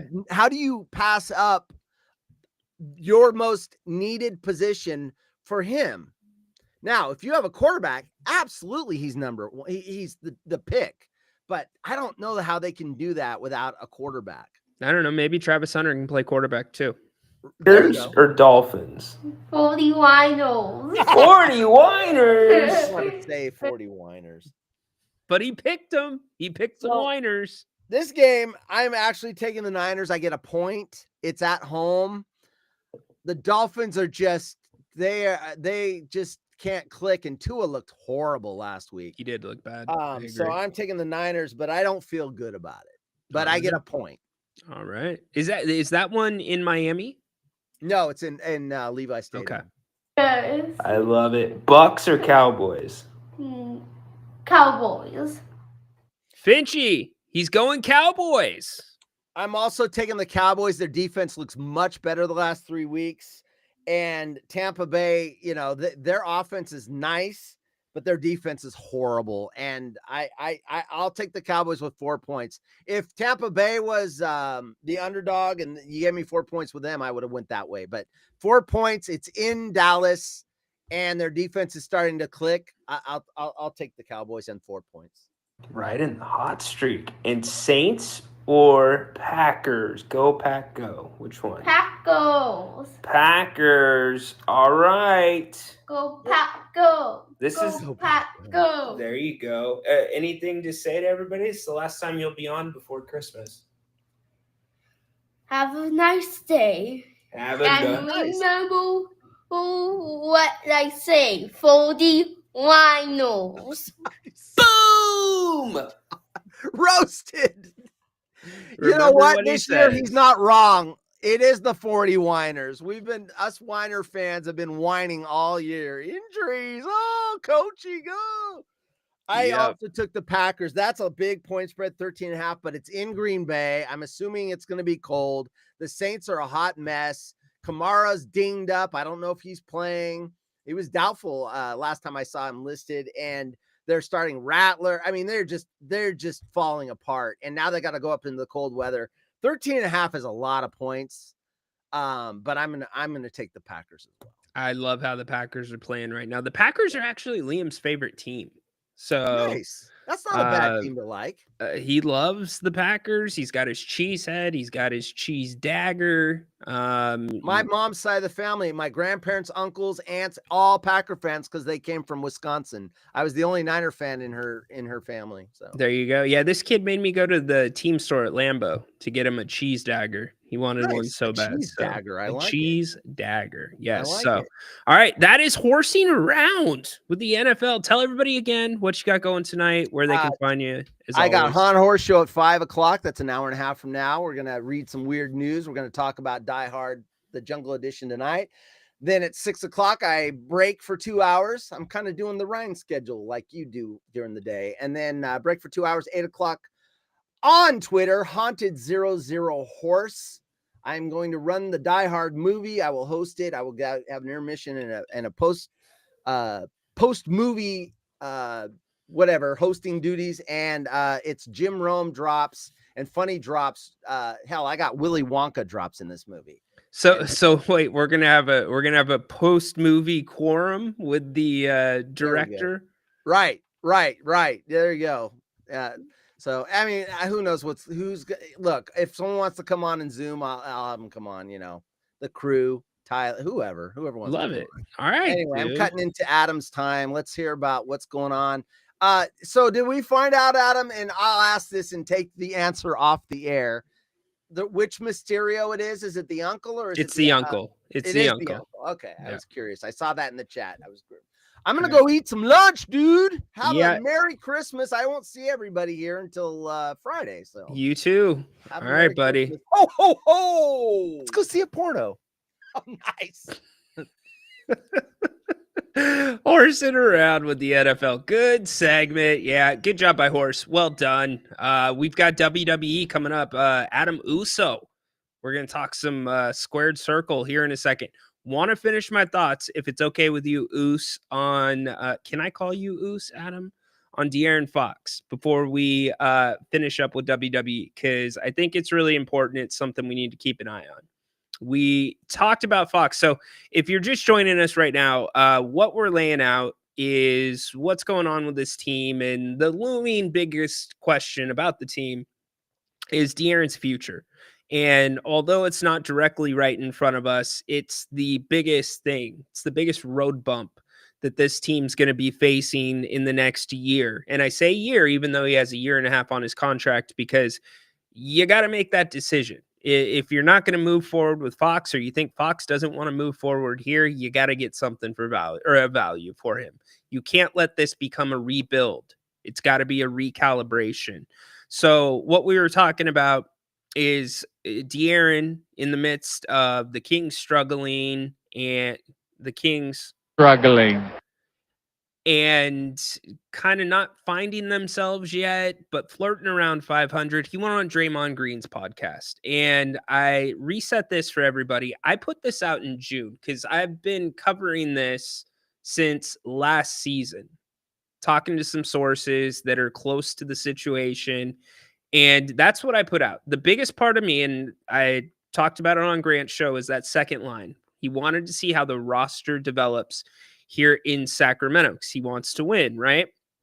Well, we listened to the two clips of De'Aaron on Draymond's podcast, which again, is it a good look to go on Draymond's podcast right now? I get that you've got your signature shoe dropping, but timing's everything, right?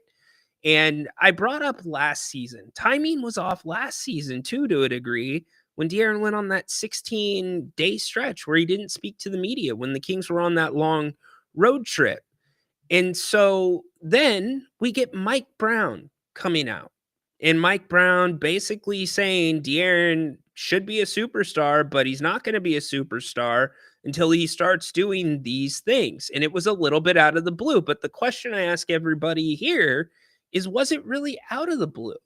Are these things maybe connected? And I don't want to go like way conspiracy theory and too far off the charts, because the bottom line is they could have absolutely no connection, and Coach Brown's absolutely right. De'Aaron needs to be better. And I think De'Aaron's having one of the best segments, best portions of his career so far this season, since right before the 60-point, the 49-point game, when he decided, I'm going to get to the paint. That has been the best version of De'Aaron Fox. And you look at the moves that were earlier this year with DeMar DeRozan. De'Aaron was heavily involved in that, right?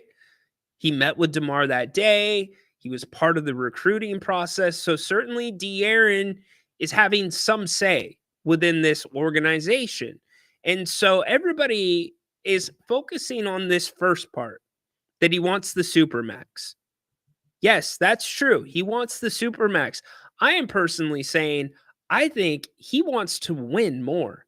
And he kind of confirmed that in his comments with Draymond. I'm going to play him one more time for everybody if you are just joining the show.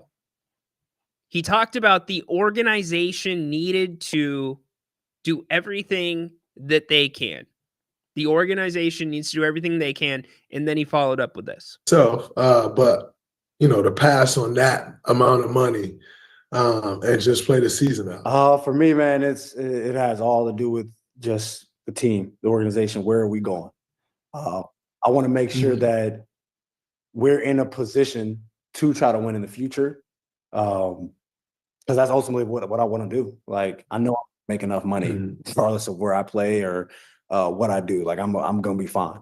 Unless, God forbid, knock on wood, that, you have a career in injury. But aside from that, like, I feel like I'm continuing to get better as a player every year. But for me, are we looking like we're continuing to get better year after year? And are we going to be able to compete at a high level? And that's all mine is. Like, if we can show that this year, like, you sign an extension now. If not, like, obviously I still have another year, but That's where my mindset is. At some point, will we be able to compete for a championship or really compete at a high level for a long time? So, is it a coincidence that Mike Brown came out with those comments? Maybe, maybe not, right? De'Aaron last night did not have a good game. Not going to tie that to any of this.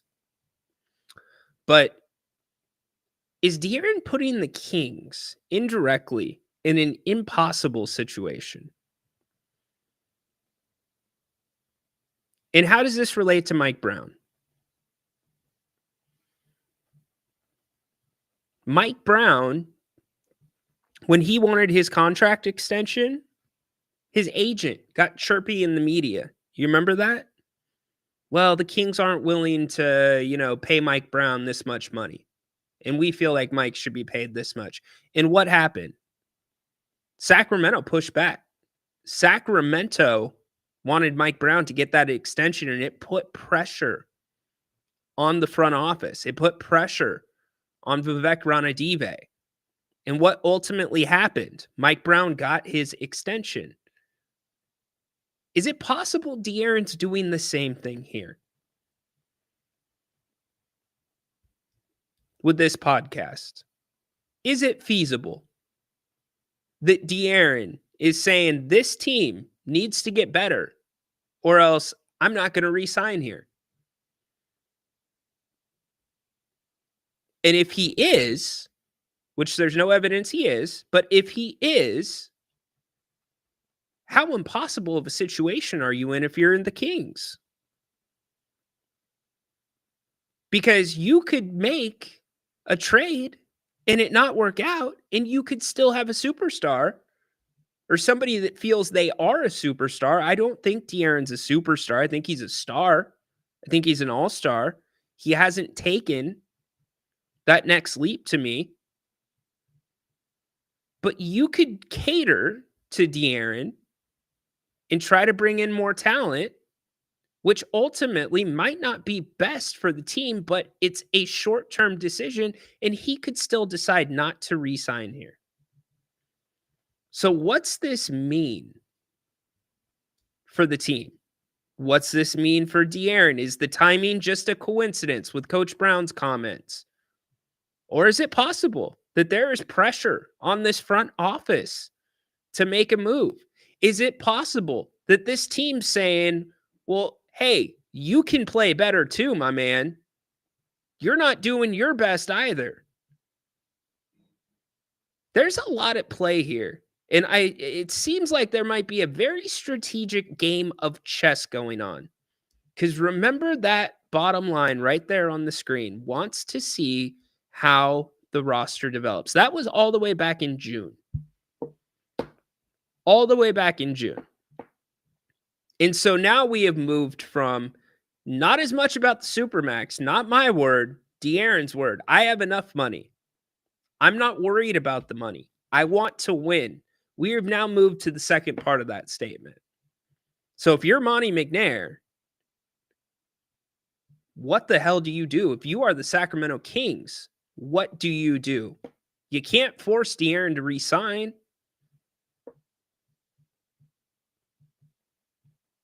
It's a really sticky situation.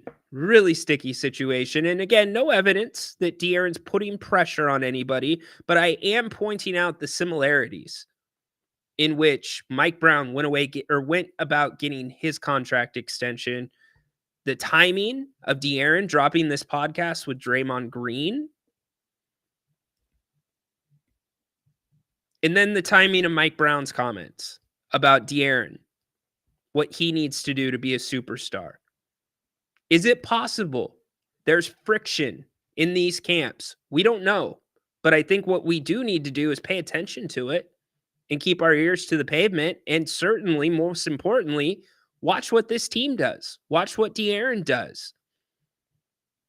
Starts tomorrow, 3:00 against the Lakers. But a lot of coincidences going on. The Kings right now are in a high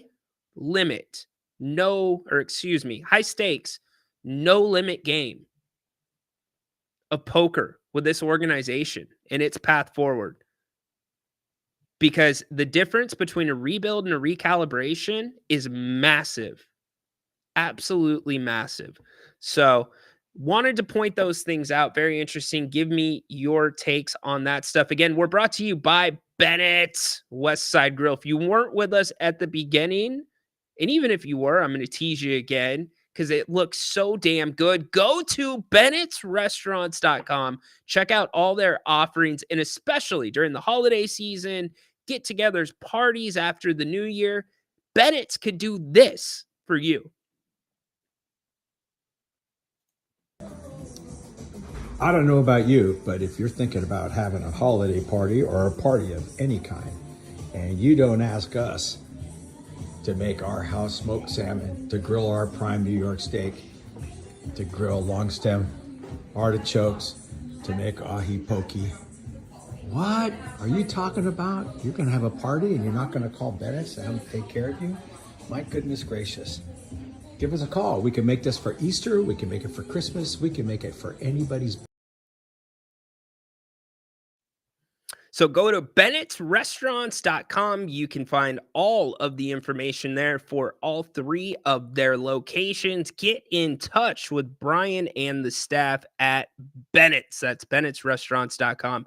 All right, it is time for our weekly WWE segment. Anybody's welcome to join in. Adam and I are going to get it started. Remember, Adam has officially become a member of the Usos. He is an Us.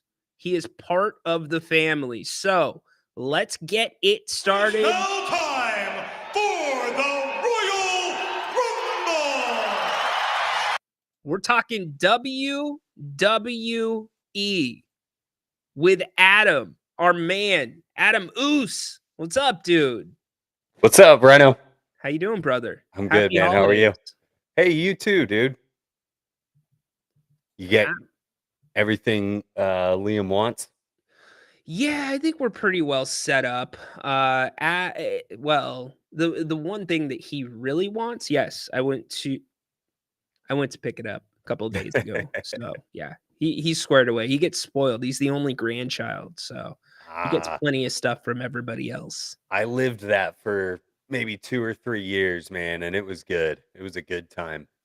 No Being doubt. the only grandkid. I didn't know he was a Packers fan, so I might have to send him a Christmas present myself. Dude, he is a big Packers fan. He loves it. Let's see. that. WWE. Okay, so how do you respond to this? WWE is washed. You're a casual. I've seen your takes throughout the show today. Some were okay, some were not okay. This one is not okay. And it's funny that you would name yourself that because you might just be a huge fan of mine, and that's why that's your YouTube handle. There you go. It's not washed. It's definitely not washed. If anything, it's washed clean of all the crap, and it's amazing right now. So Yep. Flores, really quick. I know we're going to talk WWE on the De'Aaron Fox situation. There's a report out there that the Kings have zero intentions of making Fox available in negotiations with opposing teams ahead of the February 6th deadline. Okay, but it doesn't change the indirect pressure that is there on the organization possibly to make a move to make this team better if you want to keep De'Aaron Fox. Well, you talked about the Coach Brown extension and the pressure there, and you also, I started thinking about the Demonis extension, and then we sign Malik Monk. We take a swing to sign DeRozan. It doesn't seem like it's working out, and I feel like our hands are tied now. That the only move we can make is a Fox move. So it's unfortunate if that happens. I love the dude. I love seeing him play on the team, but it just, I don't know. Yeah, well, that's why Monty McNair and his team get paid the big bucks. Is it? Part of owning a team if you are Vivek Ranadive. Well, and you mentioned, I want to win, and I don't care about money. Look, the only person we've seen maybe truly not care about money is Brunson, taking a huge pay cut. Demonis seemed to care about the money. Mike Brown seemed to care about the money. Malik Monk seemed to care about the money. I don't see that happening. It's a good point. Look, in It's great to hear as a fan, but yeah, don't buy it. and just to be clear, I mean, De'Aaron, his entire life is here in Sacramento. He has, I shouldn't say his entire life, but he's made Sacramento home base. You know, he's got the grandparents living out here. He loves Sacramento. He's a great guy off the court, great guy on the court. So he wants to be here. I don't think it's unfair to say I want to win, but you know, for the Kings, it becomes at what cost. And I think what Mike Brown kind of said, you know, like, you know, you need to be a superstar. You have the potential to be a superstar. You need to do it. That's fair too. So, you know, he can do better, but what can the organization do? And just what you said, they have limited assets. If you look at the tradable assets this team has, realistically, it's De'Aaron Fox, Keegan Murray, and Devin Carter. And yes, I am not including Trey Lyles. I'm not including Kevin Herter because they're like the side dishes. Those are the guys that make the salaries work.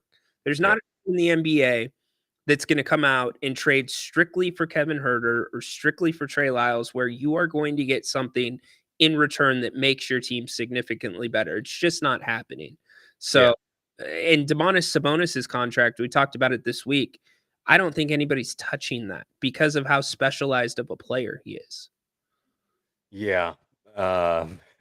You know, I just think if you trade a Kevin Herter or a Trey Lyles, our favorite trade target, cash considerations, comes Yeah. back into play in that scenario. But you know, Yeah. whatever. Just for the record, they didn't want Fox. They wanted Halliburton. The Kings didn't have a choice between the two. It was Hallie or nothing, especially when you look at the money that was owed to Fox compared to Halliburton. So, look, both teams worked out from that trade. Period. End of story. The Kings made the playoffs, and Hallie's doing what he's doing, happy where he's at. Yeah, and he wanted to stay, but it is what it is. So, all right, WWE, my man. We Adam did it. Oos. We did it. You did. I know. The floor is yours, man. That was a hell of a moment on Saturday night's main event. We will start with, Chelsea Green. She did it. Come on. I've been talking about this for months and a year, however long I've been doing these Friday drops. Yeah. Not quite a year, probably, but yeah, you know, I mean, that's my girl, and she finally did it. She finally took home some gold. So good on Chelsea. And I thought they did it in a great way in setting her agree. up. I think that first round of the tournament or whatever, where Bianca left the ring to go attend to Jade, was perfect. Like I said, like Chelsea's maybe not on a Bianca level, so how do you have Chelsea beat Bianca? Maybe not indirectly, but whatever. But yeah, man, she did it. So It's gold just a around the perfect. waist. I think you hit the nail on the head. It's a perfect example of how WWE is tying up all of their storylines perfectly right now. Like from how Chelsea was at the bottom of the barrel, she was in the trash can, right? Yep. To all the way working your way back. You face Michin Yep. in the finals, which that was the person that she had been feuding with. They're tying everything up perfectly with a bow and remembering the small details, which, believe it or not, for the hardcores makes a big difference. Yeah, and I think the timing of it's great, right? Like you throw a match like that on Saturday night main event. I know the upcoming Raw on Netflix, that card's going to be stacked. So they're really playing it smart with you know, it's calculated on where they're putting these matchups, you know, barring an injury. What were your overall thoughts of Saturday night's main event?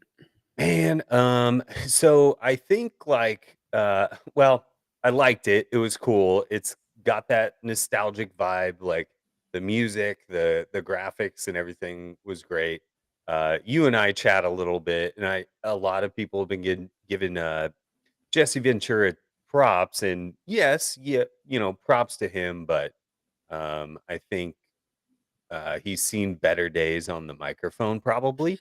Dude. And I don't mean that disrespectfully. He's an older guy, and um, you know, I don't know. So I'm so gonna leave it there. he made so many for those that didn't watch, he made so many mistakes leading up to the main event. Like, he called Dominique Mysterio. There was a couple other ones at the beginning where he completely flubbed names, and he was turning and facing the crowd to where Joe Tessitore had to be like, "Hey, turn around this way." Yeah. And you're thinking, "Oh my gosh, this guy's going to have 15 minutes on a live mic for the main event." And I actually thought he did a decent job there. Yeah.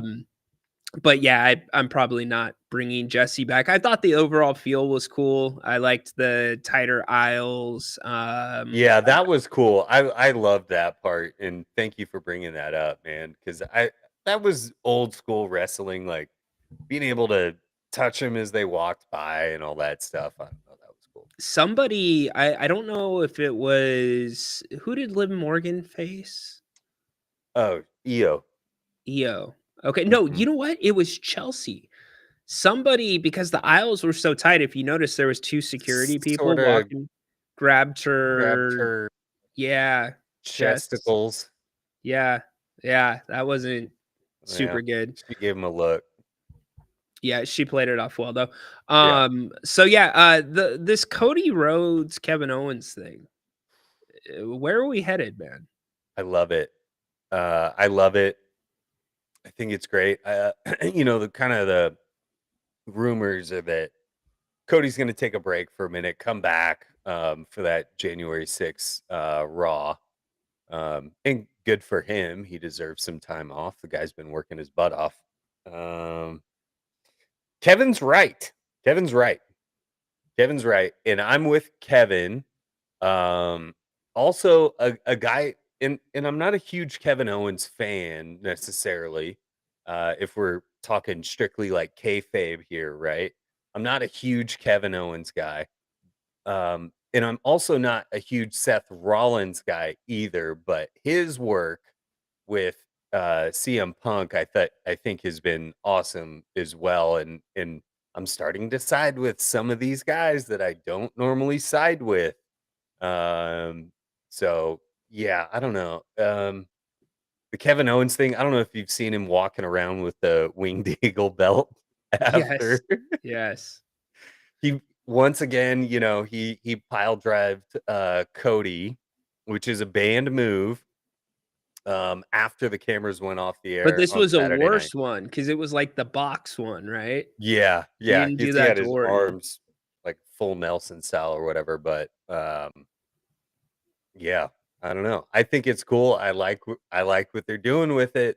And I think, I don't know how it's gonna work out with Randy whenever he comes back, but you've got guys like KO and Randy and Seth Rollins and Drew McIntyre that don't like the bloodline. They don't like Cody.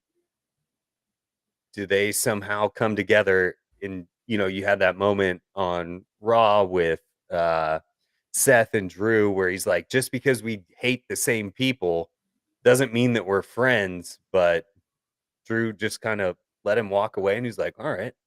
Yeah. I feel like we're getting closer and closer to a Seth Rollins heel turn, which I'm fine with. Just like the color of the clothes that he's wearing, the way he's acting. Maybe it's just to throw people off and make you think that. But they've gotta, if CM Punk's gonna get his WrestleMania moment, right? It's gotta have the crowd behind him because you don't get your WrestleMania moment without the crowd behind you. So they're gonna keep him face. So I wonder what they're going to do with Rollins. And here's the other thing. You thought Gunther was going to lose the championship. He didn't at Saturday night's main event. So I guess because we're in quote unquote Royal Rumble season, you've got to think the winner of the Royal Rumble is going to be going after Gunther's title rather than the WWE, or maybe they're flipping it on us. Yeah, I don't know. I mean, thank you for bringing up Gunther. Gunther. Like, how good of a champion is this guy? He is fantastic, and he is just old school wrestling at its finest. I love watching this guy fight. You know, you brought up Gunther, but my mind starts to go towards Ludwig Kaiser. I will never believe you again. Boom! I love Ludwig. Go ahead, please Yep. keep going. No, I mean, I think that Braun Breaker match he had, that was a coming out party. Excuse me, for Ludwig, and I also thought it was a great match for Braun Breaker. You know, doing the one arm for half the match, and still coming out on top. I thought that was a really great match for Braun Breaker to have, and you know, cement him as a champion. So great on both sides. I think it's believable for Kaiser to be in the conversation for a belt. And you know, I'd love to see Kaiser and Gunther both holding gold together. That would be cool. Both holding gold together. I could see that. Like, I think Kaiser could have a really, really good run ahead of him. He's just arrogant enough. He's got that look where you want to punch him in the Yeah. face, right? When he does this. Yeah, and on top of that, he's married to Tiffany Stratton, so you can't really knock him there. But I think there's a good run coming. I feel like they need to redo the way that Braun looks, because you can make him look so much more dominant. You got to get him out of that singlet. Yeah, the badass dog or whatever it says on his you singlet. got to do something. Yeah, he does need that sort of LA Knight champion makeover. And not that they made LA Knight over a ton, but they tweaked a couple of things and it was for the better. Going back to Chelsea Green, her husband has a match with Chris Jericho this weekend for the Ring of Honor championship belt. Matt Cardona used to be Zack Ryder. Zach's Long Island True Stories. Those things were legendary. My gosh. And so when Chelsea came out on Saturday night and she had like the one long... It was for him. Yeah. It was for him. I was thinking initially it was more of a like throwback to sort of the old school wrestling outfits and stuff. But yeah. No, it's for him. That's what he used to do with his character. And he's from Long Island as well. So that's why the crowd was, everything was perfect for her to win there. Like, everything's perfect. Hell yeah, Patrick, he is off. Acknowledge me. Love it. We'll get to some of the De'Aaron talk here in a second. BJ, we got some wrestling shenanigans. Excuse me, folks. Sometimes I get a little carried away myself, and yeah, so that's what we got going on. We got a little carried away. Haunted Horse got carried away earlier too. Did you hear the stuff he was saying? Before you cut him off, or I was shocked, man. I was putting my headphones on and stuff, and I didn't catch it. Yeah, I clipped the audio. Listen to this. Let's go see a porno. Yeah. Like, we're supposed to be talking about football. Well, you dropped that clip later in his segment, and I was like, where did that come from? You just gotta watch his shows. You'll find little gold that you can get out and do stuff with. So anyways, I guess the last question about what's going on with wrestling right now is, where do you see this New Day thing going? There's a lot of speculation out there. They might just be heels as a tag team. They might totally switch it up on us, and Kofi ends up being the heel, and Xavier's maybe a face. Well, you bring that up, not to mention that the War Raiders, not Viking Raiders, War Raiders are your new tag team champs, and thank Right. God, because Judgment Day, Finn and Bobblehead weren't defending those things at all. Hold on. Finn is absolutely in that same category as Bobblehead, my man. Yeah. Maybe Like, not as dramatic, but our yeah. boy JD's got strong Farquaad vibes. Did you say Farquaad? Yeah, the go out dude and from shoot it. Shrek. Oh my gosh. But he's killing it. He's killing that look. Yeah. Judgment Day is so washed, though. Well, we've got this once again. We're going back to the well with Rhea and Liv on Monday Night Raw on Netflix. Please, Paul, you watching? I'm gonna Jacob Fatu you. Please let the Judgment Day be done. January 6th. Blow it up.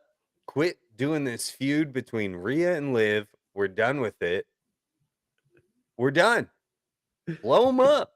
I think you let the Rhea and Liv stuff go. But yeah, you got to blow up. It's corny. Oh no. I'm done with the Rhea and Liv. I'm done with the Finn and But Damian. Rhea's not part of Judgment Day.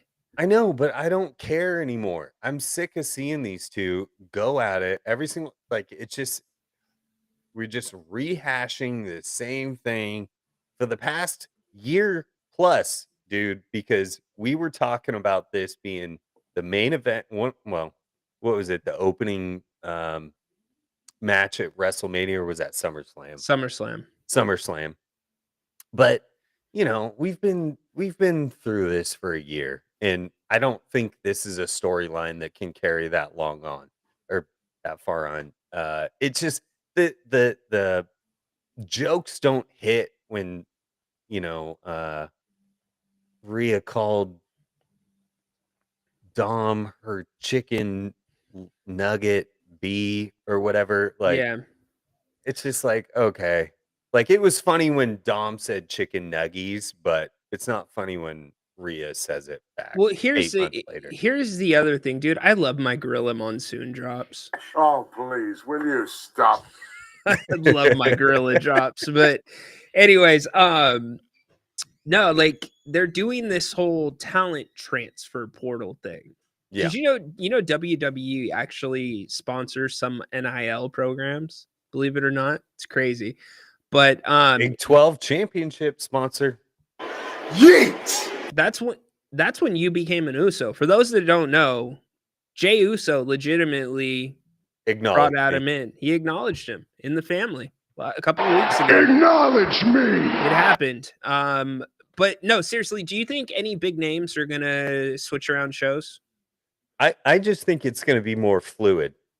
I don't know that we're going to have necessarily like the draft that we used to have. I think it's just going to be more fluid between all the shows. And we have another Saturday night main event in January.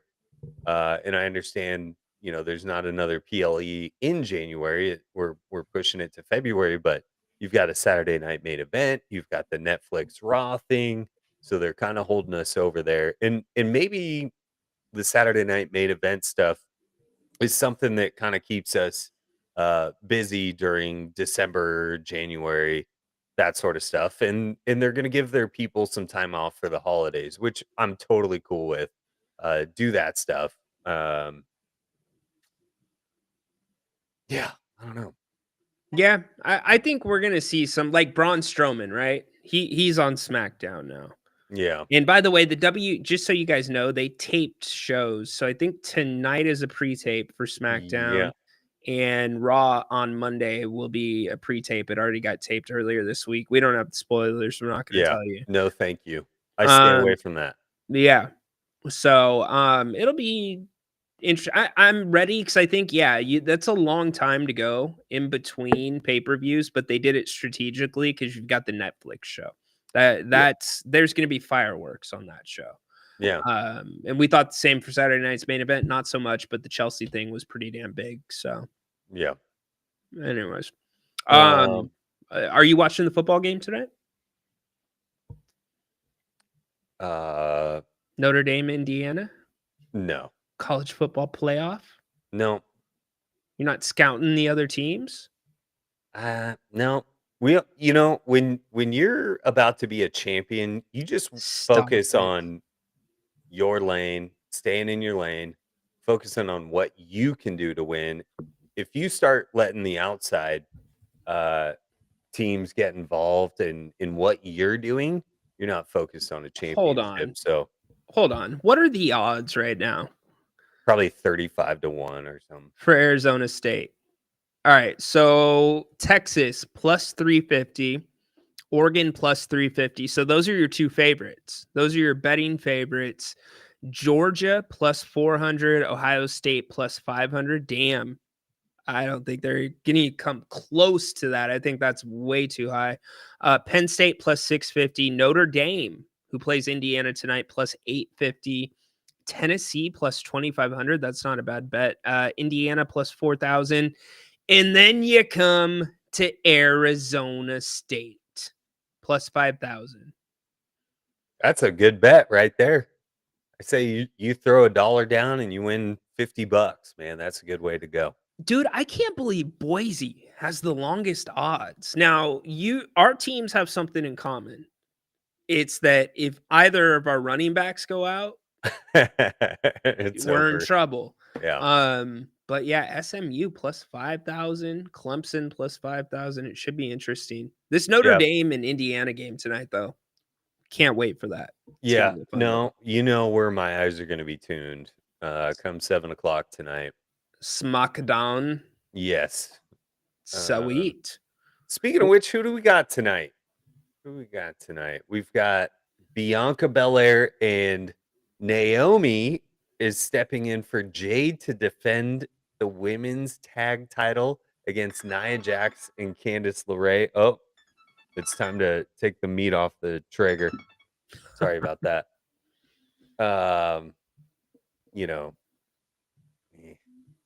Blah. What are you cooking? I'm going total Johnny Finch style. We've got a tri-tip on. We're doing mashed potatoes and some sauteed mushrooms this evening. Solid.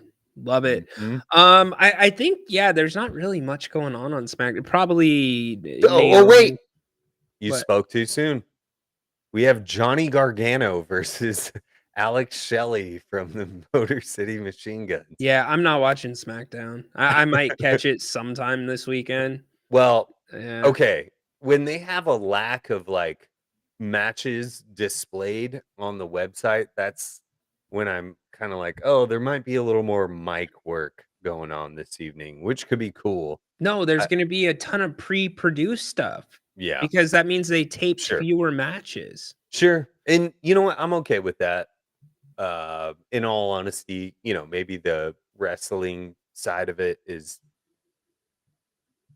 my least favorite. I love the mic work and the drama and the storylines and stuff. So I'm cool with that. Give me some Kevin Owens in the car promos. Give me a couple more of those and whatever. I think we might see some Roman versus Solo mic work tonight. Maybe, I don't know. What does Kevin's shirt say? It's like Canadian Kevin Dream. was right. And then he's got the other one where his head's on top of Dusty's body. And it's like Canadian Dream. He was wearing it. Yeah. I didn't catch that one. I've just been seeing him wear all the Dusty Rhodes gear leading up to his match last Saturday. He plays that he plays that character so well. He's a good heel, and I think if you can team him up with a Seth and a Drew, like we need. I'm a big fan of like big factions and stuff like that, and I don't think we have enough of them. So, however we can incorporate that, the better. And screw CM Punk, that dude needs to go. I'm kind of over Punk too. I am. As a person, strictly talking kayfabe, I hate CM Punk. Fair enough. He's still got that Paul Heyman favor. We'll talk about that next week. Ooh. So What tell could everybody it where they can be? find you. You got to get your meat off the grill. Yeah, you can find me at the Casual Guy Cast on I hear you laughing in the background still. On YouTube, on Twitch. You can find me at Casual Guy on X, but you can always find me here on the King's Court Fridays. Yes, Fridays, Baby. always. All right, dude, go get your meat off the grill. Hold on. This may determine whether you're welcome back on this show. What temp do you cook that tri-tip to? It's been sitting on 165 for a couple hours, and then we're gonna pull it. We're Okay. gonna let it rest, and then we're gonna crank it up to, I think the instructions were like 350 or 450, and we're gonna run that for, Doing the reverse sear. I like yeah, it. something like that. Yeah. Okay. Are you like a medium rare, or are you like no pink? In all honesty, I'm a terrible cook, and so that's why I depend on things like a pellet grill, because on a regular grill, I will absolutely fry your meat, and I I like things to be cooked because undercooked meat freaks me out. Okay. But on if it's sitting on there for 5 hours or something, I'm like, no, it's fine. So yeah, What about sushi? Can you get down with sushi? hell no, no, never. Okay, you are starting to sound like you got the Vladi Divac disorder. Yeah, well, Very plain eater. Things can't be touching. a little bit. Like I like Yeah. to eat my food in segments, right? So if I've got 3 things on my plate, I start with 1, I finish 1, I move on to 2, I finish that, and then I move on to the 3rd part of the plate. It's okay if they touch, but traditionally I sort of like to work my way around the plate. You I work your don't way around like the edges. a little bit here, a little bit there. Okay. No, I don't Alright. do that. I'm eating what I want to eat the most first, and then what's least important that comes last. All right. Yeah. So you never take a break between like the steak and get some mashed potatoes? No. Like kill the stuffing, kill the mashed potatoes, then we work towards the meat. Oh man. Because I'm a sides guy. Like, I like sides too, but hey, green bean casserole is number 1. That's acknowledge it. And I know there's a lot of disagreement. I don't know that I can acknowledge that in good faith. I'll do it for you, but next year you and the fam come out, and I'll make you some damn green bean casserole. Hey, honey, I'm flying halfway across the country for some green No, bean casserole. bring them. Bring the whole 'em? clan. Oh boy, Liam will raise some hell, my man. Hey, well, I got a 4-year-old that might change his mind. Yeah, Liam might run from the 4-year-old. That's true. Liam thinks he's like so grown up now. No, he's the Jacob Fatu of children. He's something. We can't get off of this D's nuts thing. Like I'm saying it publicly. I'm not too embarrassed to say it. This kid is stuck on running around saying D's nuts. And I don't think he understands exactly what he is saying. And it's got to stay in the house, but we're trying to break him of this habit. Yeah. Because it's not a good one. Well, Let's put it that way. My son's not far off. He tells me every day, like, "Hey, daddy, poopy butt." Oh yeah, I'm gonna poop on you. Yes, Everything's poop. Yes, and then we get what's the other one that we've been getting? Crap, it just left me. But yeah, poopy butt. Skibbity toilet. Yes. And then, like just the other day, he comes up to me. He's like, "Daddy, you're sus," and I'm like, yeah, my daughter says sus. Like, come as on, well. man. Like, are you serious, bro? Talking to me like this? You get them into public schools, and That's what happens. What happens? Start. Yeah, well, it's too much of that iPad time. That Yeah, is there's where it that. happens. There's that So, too. all right, dude. Love you, brother. Be well. All right, love you, Thanks for bro. hitting. Thank All right, you. be well. All right, that's Adam with the WWE segment. Damn, that's big WWE. Appreciate all you guys in the chat. Yeah, what's everybody doing for dinner? Patrick's wife made the General Tso's chicken. All right. You know, PF Chang's spicy chicken. If you can find a PF Chang's, that's still a solid dish. But that Bennett spread, somehow, some way, that spread is happening. And we've been talking about doing a watch party once we are able to all be in the same state. That is, Grant and I be in the same state, and having all of you out to Bennett's for a road game so we can watch the game together and also do the broadcasts from there. We'll do the pregame, halftime, postgame, and then also, yeah, I know. I knew you were going to do that. I knew you were going to hop in on that. Yes. Pho. Oh, dude, I love pho. Perfect time in the year for pho. Perfect time. But BJ, tell me this. You don't get like the crazy exotic pho, like with the tendon and all that weird stuff. You just got to go straight with the rare steak, or you know what I mean, BJ? You can't go too crazy with pho. We did, or what are we doing tonight? I don't know what we're doing. My wife's going out with the son and some of her friends to look at Christmas lights in the Fab 40s. So daddy's going to get to choose what he does for dinner. I think we have some leftover paisanos. I think so. But Bennett's, though, like I'm saying, we're going to get together for a watch party. And who knows? Maybe, just maybe, we will have a spread like this. I don't know about you, but if you're thinking about having a holiday party or a party of any kind, and you don't ask us to make our house smoked salmon, to grill our prime New York steak, to grill long stem artichokes, to make ahi pokey. What are you talking about? You're going to have a party and you're not going to call Bennett's and have them take care of you? My goodness gracious. Give us a call. We can make this for Easter. We can make it for Christmas. We can make it for anybody's birthday. I'm sorry. That is freaking legit. That is Bennett'sRestaurants.com. Make sure you go check it out. 3 locations in the greater Sacramento area to serve you. Oh, he does go tendon. BJ, man, you just went down a notch in my book. No, I'm just kidding. Pho's one of those things where you got to find a hole in the wall. Shrimp looks tasty. The shrimp does look good. Not going to lie. Take some of that shrimp, put it on the New York Prime. Looks so good. So good. I'm telling you, Bennett's is off the charts. Many of you have been there, and we appreciate you giving them your business. And let us know when you go in, and let them know that you heard about them here on If You Don't Like That. We would greatly appreciate it. Man, we have hit a lot of stuff today. We did not hear, though, from De'Aaron Fox. We'll play a couple of his clips, and then we will get out of here. We've talked about the Kings tomorrow, 3 o'clock.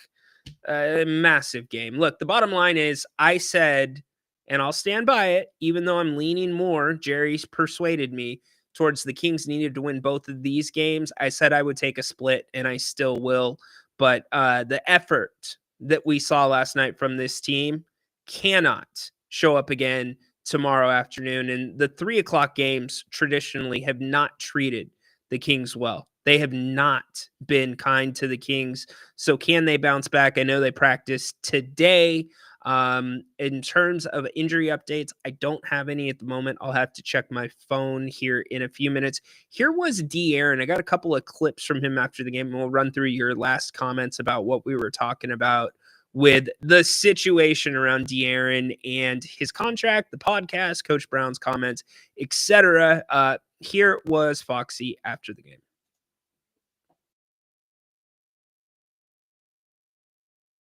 Fight through.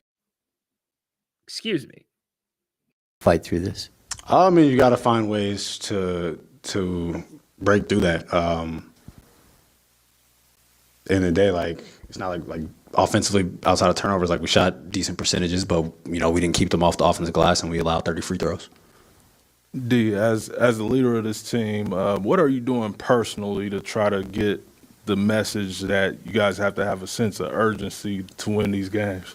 I mean, at some point, especially in this conference, like you keep losing games like this, and then we look back like last year, and you're on the outside looking in. So, I mean, just letting guys know, like we keep talking about how good of a team we think we can be, and this and this and that and that. But until we're able to roll off consistent wins or be consistent. And I don't care where you stand, trade Fox, resign Fox. Fox is good, Fox is bad. You have to respect the fact that he stepped up to the podium last night with the game that he had. A game where he lost his composure, made some silly fouls, some unforced turnovers, and really just never got going, never got ignited. Here's De'Aaron again. Even through like the first 3 quarters, we felt like we weren't playing good, and I think we were down like 6. Like we were still in the game. So just being able to execute in that 4th quarter and get stops when we needed and get rebounds when we needed, we just didn't do. So like I said, at some point we have to be consistent with what we're doing. Fox, you guys have a tendency to fall down maybe double digits early and then put together these runs and battle back and even take a lead, and then it seems to stop. Is that something that's on you guys taking the foot off the gas? Is the opponent adjusting? Why does the lead or the run not continue and the lead not continue to build in your minds? Well, all teams go on runs. Good teams, bad teams. So if we want to be. So take that for what it's worth. Have to be consistent throughout the game. Yeah, it's a pretty vanilla. You can go with that. But the stops, getting stops consistently has been a problem. And converting while you're getting stops has been an even bigger problem. Remember, the Nuggets closed the game by making 3 straight to end that one and put the Kings out before the loss to the Lakers. All right, we're going to get ready to get out of here. Last second questions, comments on Fox and the conversation that we were having. People said they lead by example. Let's see. People who say they lead by example are people who are not real leaders. Interesting. So your casual definitely had some strong comments on Fox. Trade him. Get rid of him. Yep. Look, I don't think he's going anywhere anytime soon, but the position that this team is in needs to change very, very soon. And it begins tomorrow with the Lakers. In fact, we are back tomorrow right here on If You Don't Like That, beginning with the pregame show tomorrow morning, early pregame, 2:15 in the afternoon. Join us here. Then halftime, we will have the one and only Jerry Reynolds hitting us up at intermission, giving us his thoughts on the first half and predictions on the second half. Grant will be here as well. And then after the game, it is the signature. It is the post game. We'll be taking your calls and hopefully talking about a daytime beam, an early evening beam, because a loss to the Lakers tomorrow night will be catastrophic for this Kings. And as I started the show today, I'm going to end the show the same way. It's with this. Until further notice, we know who the Kings are. And they are going to be up and down. They're going to beat good teams. They're going to lose to bad teams. And they'll probably be right around the play-in, flirting with getting into that unless something drastically changes. And that disconnect, where is it? Where is it at? Coaches feel like they're putting the right things up. Players aren't executing.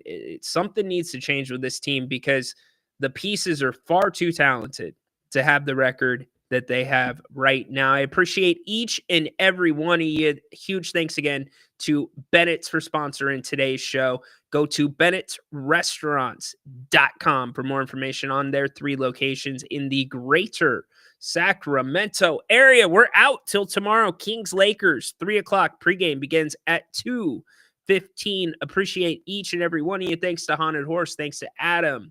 Thanks to our callers, Dirk, everybody else participating in the chat. Make it a great night. Enjoy the football game tonight. Hell of a football game. Notre Dame, Indiana, first round of the college football playoff. Can't wait to watch that one. Definitely, I know my buddy Damon Bruce is going to be watching that one closely. He's an Indiana Hoosier, but enjoy it. Make it a great, safe weekend. If we don't see you until Monday, we will be right back 2:00 Monday for the Kings Court. But before that, Kings pregame, 2:15 tomorrow, halftime and postgame for the Kings and the Lakers. Go Kings! Light the damn beam. Stay away from Levine. Court is dismissed.